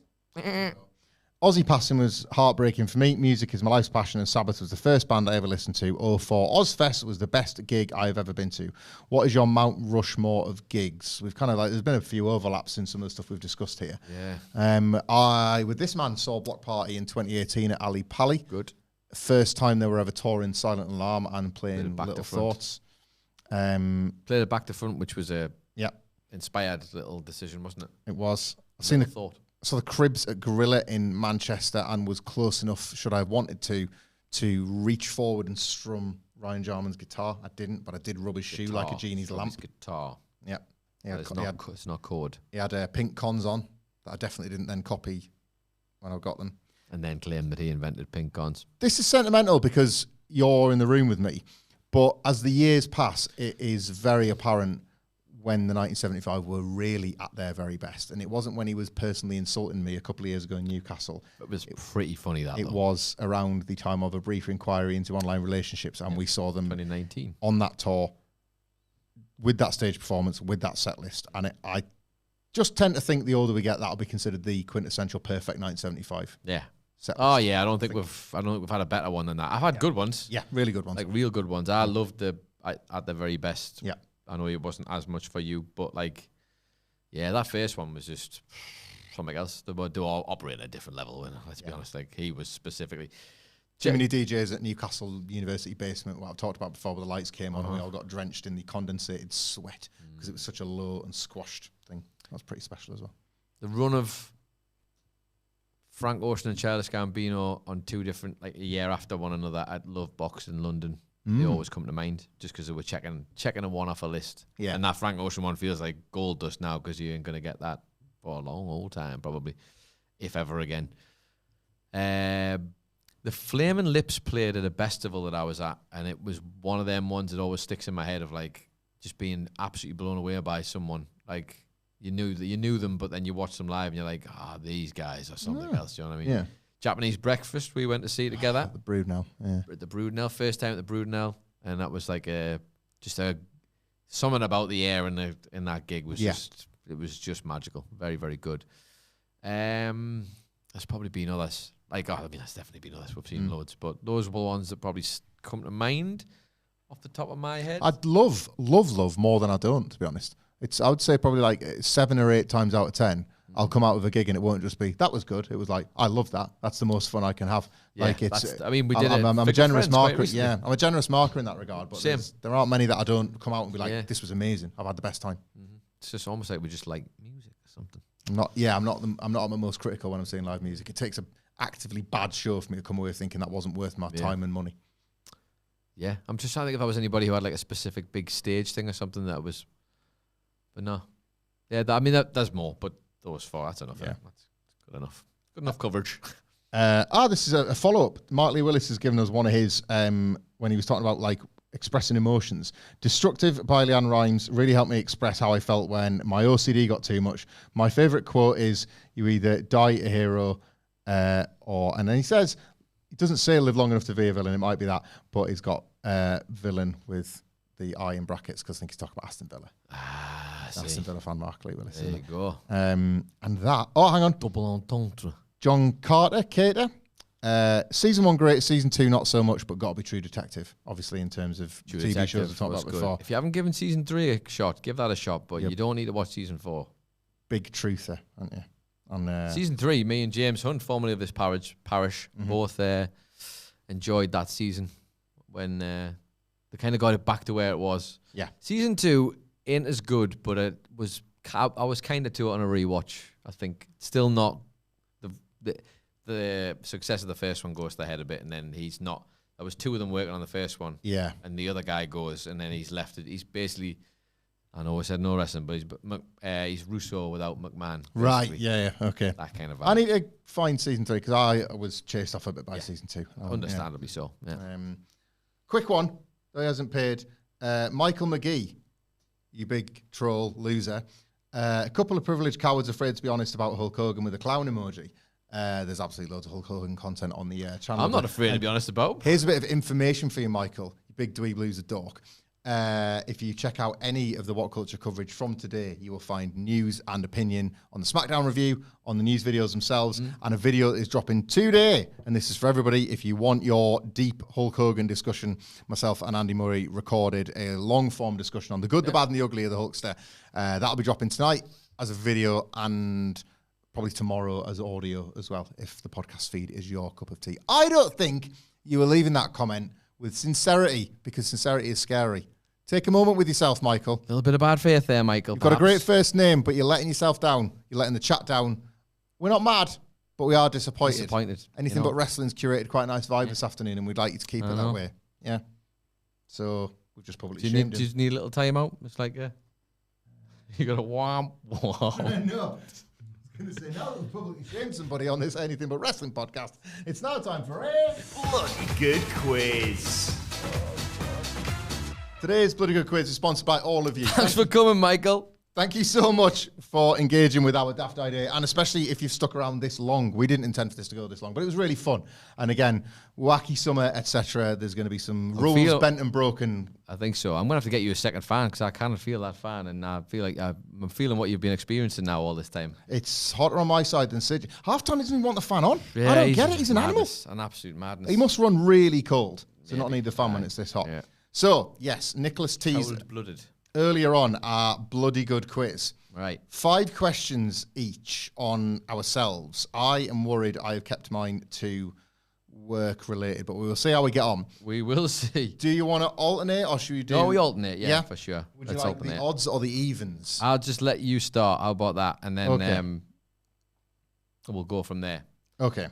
But we do need to kind of not rush it, but we need to keep this relatively brief. Yeah. Okay, I haven't got the button, so you do your own boo and years along, and we'll see how we land. Right. Question 1. Okay. What wrestling show, I know it's anything but wrestling, but it's about me, really, took place on my first day in the WhatCulture office? Oh, was it WWE Raw 25? He's going to have done, like, for tricky questions, and I've gone for ones where I know that if he's really been listening over the years, he'll know the answer. That's the difference. Anyway. I'm going to stumble and fall a lot. Good. Raw 25, Wrestle Kingdom 11, WCW Exit Wounds. How have you managed to arrive at this on an Anything But Wrestling? Oh, Great Balls of Fire with the dick and balls at the end. Remember the dick and balls first logo? Say it again. On your birthday? No, the question I was. Sorry, what wrestling show took place on my first day in the WhatCulture office? Okay. Raw 25, Wrestle Kingdom 11, WCW Exit Wounds, or Great Balls of Fire with a big dick and balls logo. Bro, you have to slow down, man. I can't get away from you. I mean, go quick so I can actually understand. Answer quick. Great Balls of Fire. Yeah. Raw 25. Raw 25. Wrestle Kingdom 11. That's the first Omega Okada. Yeah. Or WCPW Exit Wounds. Right. I mean, I don't know, but I'm going to go with your first day in the office. Mm-hmm. Wrestle Kingdom 11. Why not? Yay! Is that correct? It was Wrestle Kingdom 11. Yeah. It was indeed. It was. Look at that. I was a technical starter on the 3rd of January. You just say correct, we don't press the buttons, but you're right. Just Yay! Say correct. You got it on right. That's pressure on me now, and I'm nervous because I think your questions are going to be better. They're not. They're just less intense, I thought. But they may not be. I wanted to make it fun, but anyway, and that's the opposite of speeding things up. Question 1. If I could, we'll go into your wheelhouse for this. If I could only choose one, what snack food would I eat at the cinema? Munchies, sweet and salted popcorn, jelly beans, or milk duds. Oh, God. Right. Okay. Now, I know... See, I've made it fun for him. That is good. I know that you love them. Jelly beans has thrown me slightly, but I definitely know you love the other 3. And popcorn is the root one because it's popcorn. But I'm going to go with my gut. Okay. And I think you've thrown in milk duds because I know how much you love them when we do the work trips. But I'm going to say munchies. I'm going to go with munchies. Your answer is munchies. Munchies. That is the correct answer. Yes. Munchies is the correct answer. Yes. I would eat all of these gladly, but munchies would be the go-to, I think. It felt right there. Yeah. I like this game. Again, I thought like these questions. I hope it's like people get a bit of entertainment out of In this. 1990. It's all a bit of lore. My first article before I was in the office full time for WhatCulture was a review of 2 WWE tapings. But in what major city did those UK tapings take place? Was it Manchester, London, Sheffield, or Glasgow? Oh, well, I had one in my head, so I'm going to go with that. I'm going to say Glasgow, Michael. Yay! Correct. Boom. Deep Law. The Hydro. Raw and SmackDown 2016. I remember and didn't you do something that was in the hotel on the by the train station in Newcastle? Yes. With Matt Hardy? That was because I was starting and our old boss at the time was like, oh, we've actually got a show on, why don't you get yourself along? Yeah. So I came along and I did a couple of bits of that as well. Question number 2. Sticking with the cinema. Mm-hmm. What is my current favourite film of all time? Oh, God. Okay. I'm giving you the options in chronological order. Yeah. The Long Goodbye, 1973. Mm-hmm. Lost in Translation, Mm-hmm. 2003. Alfie, 2004. Or Inside Llewyn Davis, 2013. So Inside Llewyn Davis was going to be my shout before you gave me the options. Okay. Alfie, I know you love, but I think Alfie, in a weird kind of way, is your Ghostbusters 2, but you have better, more refined taste than me, and I don't think you'd put it right at the very top. And what was the second one? Lost in Translation. I just felt like you found yourself in a Lost in Translation place lately, and it's going to jump in on that one. I don't know why, but like I had it, and then the options changed my mind, so I'm going to go with the gut again and say Lost in Translation. So you're going with Lost in Translation? Yeah. That is incorrect, I'm afraid. I think you should have gone with your first answer. It is, in fact, Inside Llewyn Davis, which is why I couldn't do my top 4 earlier, because this was one of the questions. I'd have said that without options. Yes. Inside Llewyn Davis. Yeah. But also, you did witness me and your good friend Benno have a moment about this film, if you recall correctly. It's when you became best friends. That's when we became best friends. Yeah. During a night out in Belfast, which was very good indeed. So close, but no cigar on that one. Oh, I've lost the comments in our chat here. I hope... I'll try and read It's all gone. I think our Wi-Fi's just goosed. We've been off the whole time. Nobody's actually heard it. Yeah, it's a good job I've got it on there. Oh, no, it's okay. We're still getting cry laugh emojis and 2-1 to Nicholas. Thank you, Brian. Thank you for those James who are excellent score. right. The Arsenal and Jimmy Blade. Martley Women's went for Lost in Translation as well there. BoJack Horseman, a show that we both love, was a show that James Hunt told me was the best show on Netflix after I'd argued it was what? Was it Black Mirror, Glow, Arrested Development, or It's Always Sunny in Philadelphia? There's some fantastic options there, but I think I know this one. I hope I know it. Because I think I remember the law. I believe the answer is Glow. Yay! And surprise, surprise, he made it about wrestling. Yeah. Oh, yeah. Sorry. But yeah, that's how it happened. But that was it. That's how it happened. That's how I did what everybody does, and it kind of inspired the podcast in its own way. The Talking Horse cartoon, I can't be arsed. It was kind of... That was at the engine of our podcast. I want to do the podcast. Yeah. Like we would have had we've said it before, but let's just say it again anyway. If he had still been working here and had wanted to, we would have had, it would have been a 3-person podcast, I think, with James Hunt for sure. So, yeah. Hope you're doing well, James. Not that you're watching, but you know. The Netflix Arrested Development is the TV show with which I have the most schizophrenic relationship with.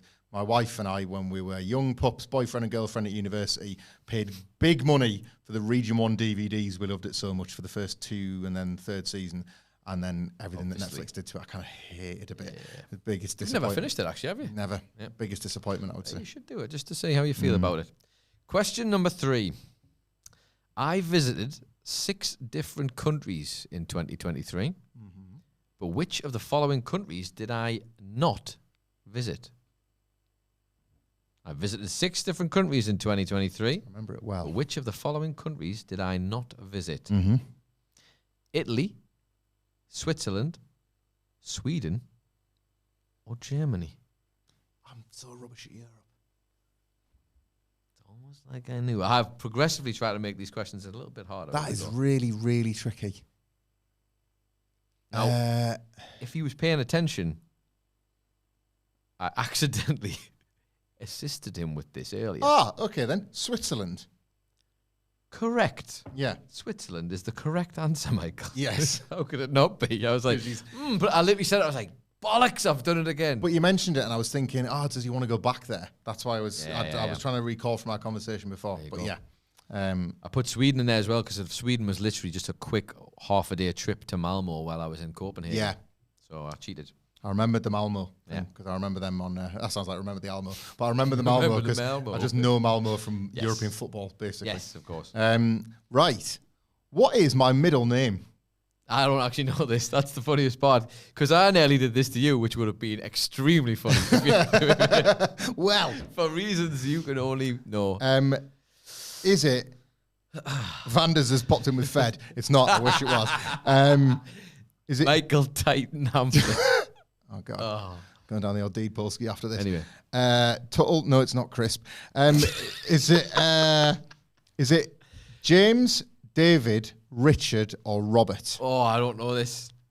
Good stuff. That's good stuff. It's funny how your brain does the what will he not know? Yeah. And then I tried this and went, well, of course you know that. How would he not know my middle name? Options again, please.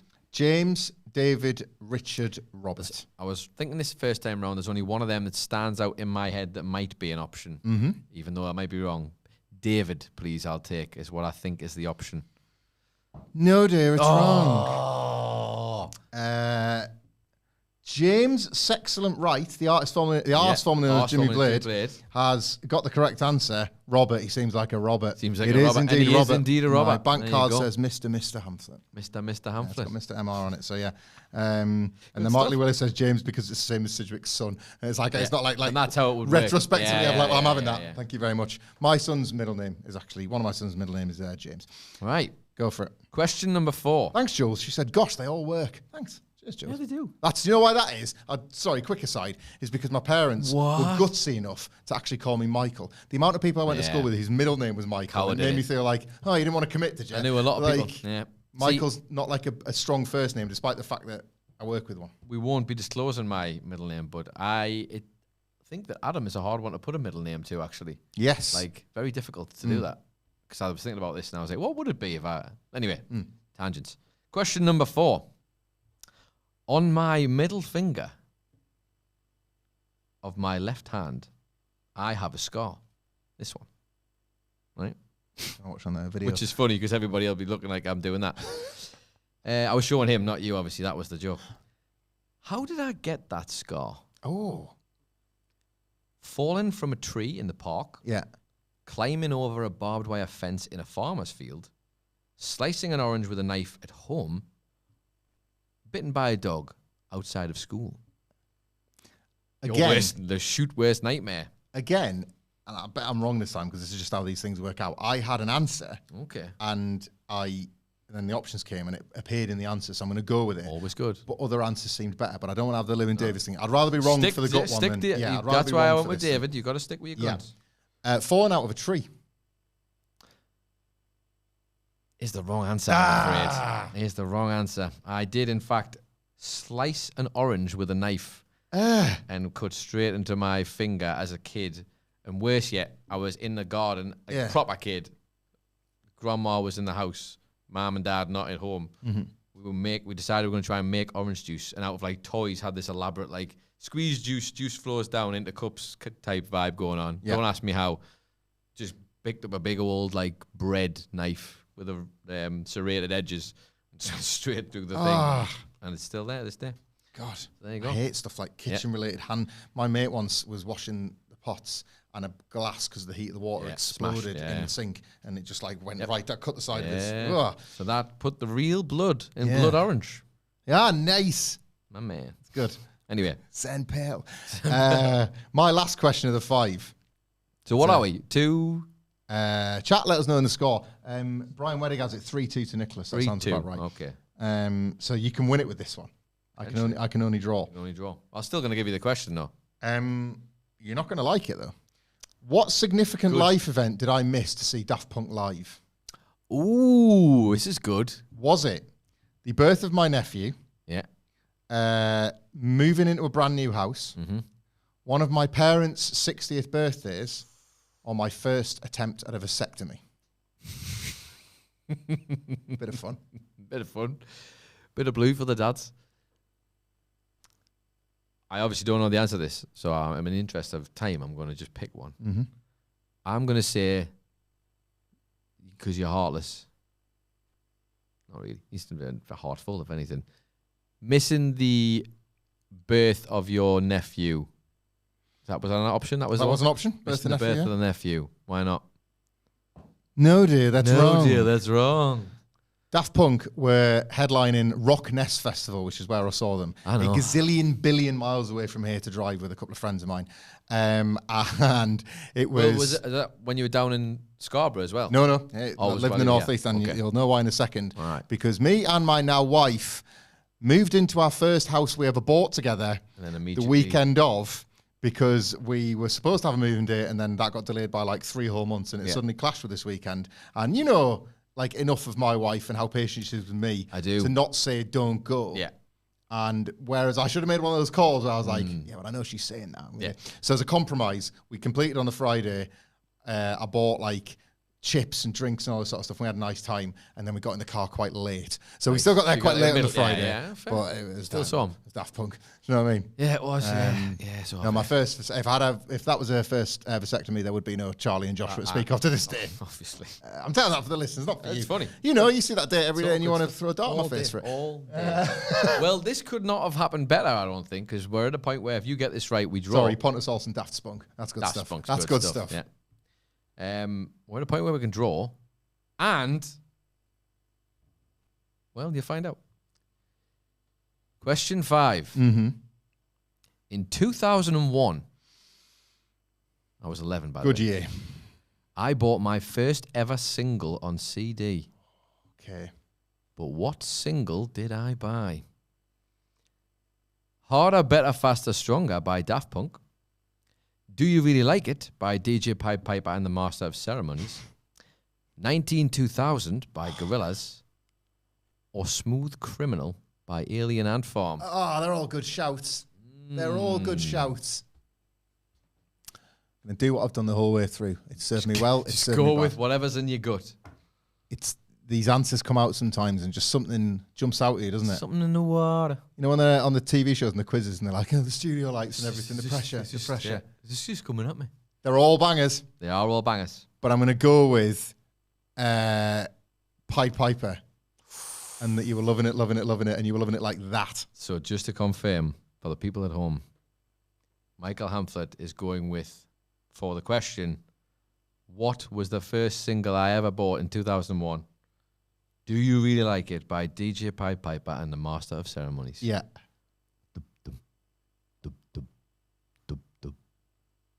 I'm afraid it's the wrong answer. My brother bought this. For you? No, he bought that for himself. He had it, and I believe it might have even been an album, whatever the album was related to Do You Really Like It? Or maybe it was just the same song remixed 6 times, I don't know. Yeah. He had that.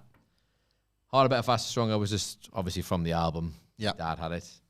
The actual answer was, in fact, 192000 by Gorillaz. It's an awesome answer. It's a painful way to lose a quiz. Painful way to lose a quiz. 3-2, but that's an awesome. I'm sure I bought albums before, but for some reason this was very specifically the single. Smooth Criminal by Alien Ant Farm would have just been a great one. But I was just looking up 2001 tracks at that time. But yeah, we're going to end on such a high because James Sexton, right, the arse, formerly known as Jimmy Blade, a great worker in his day and a fine man now, has dropped in to say, will these mates' questions be a buddy good quiz? And this has been Anything But Wrestling special edition of WhatCulture.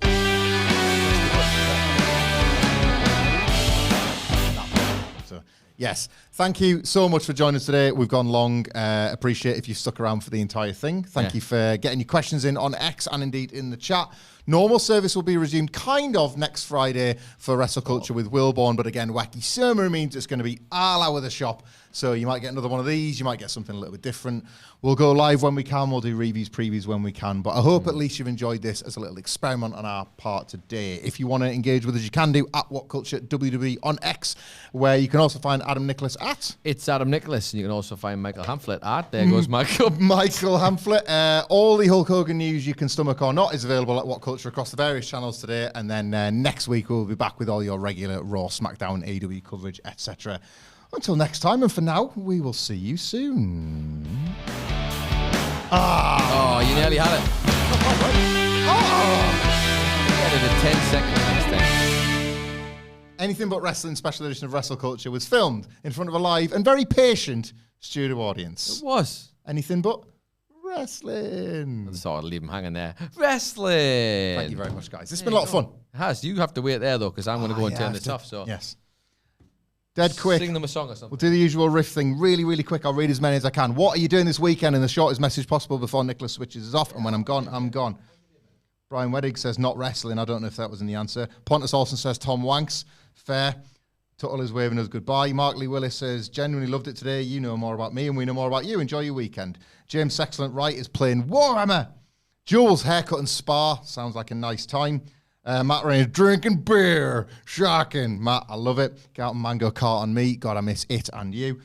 We got any more coming in? I think that's about right. I think we're good. Sincerely, thank you very much, guys. This was a bit of a wacky experiment and we very much enjoyed doing it. Until next time, we will actually now see you soon. Bye.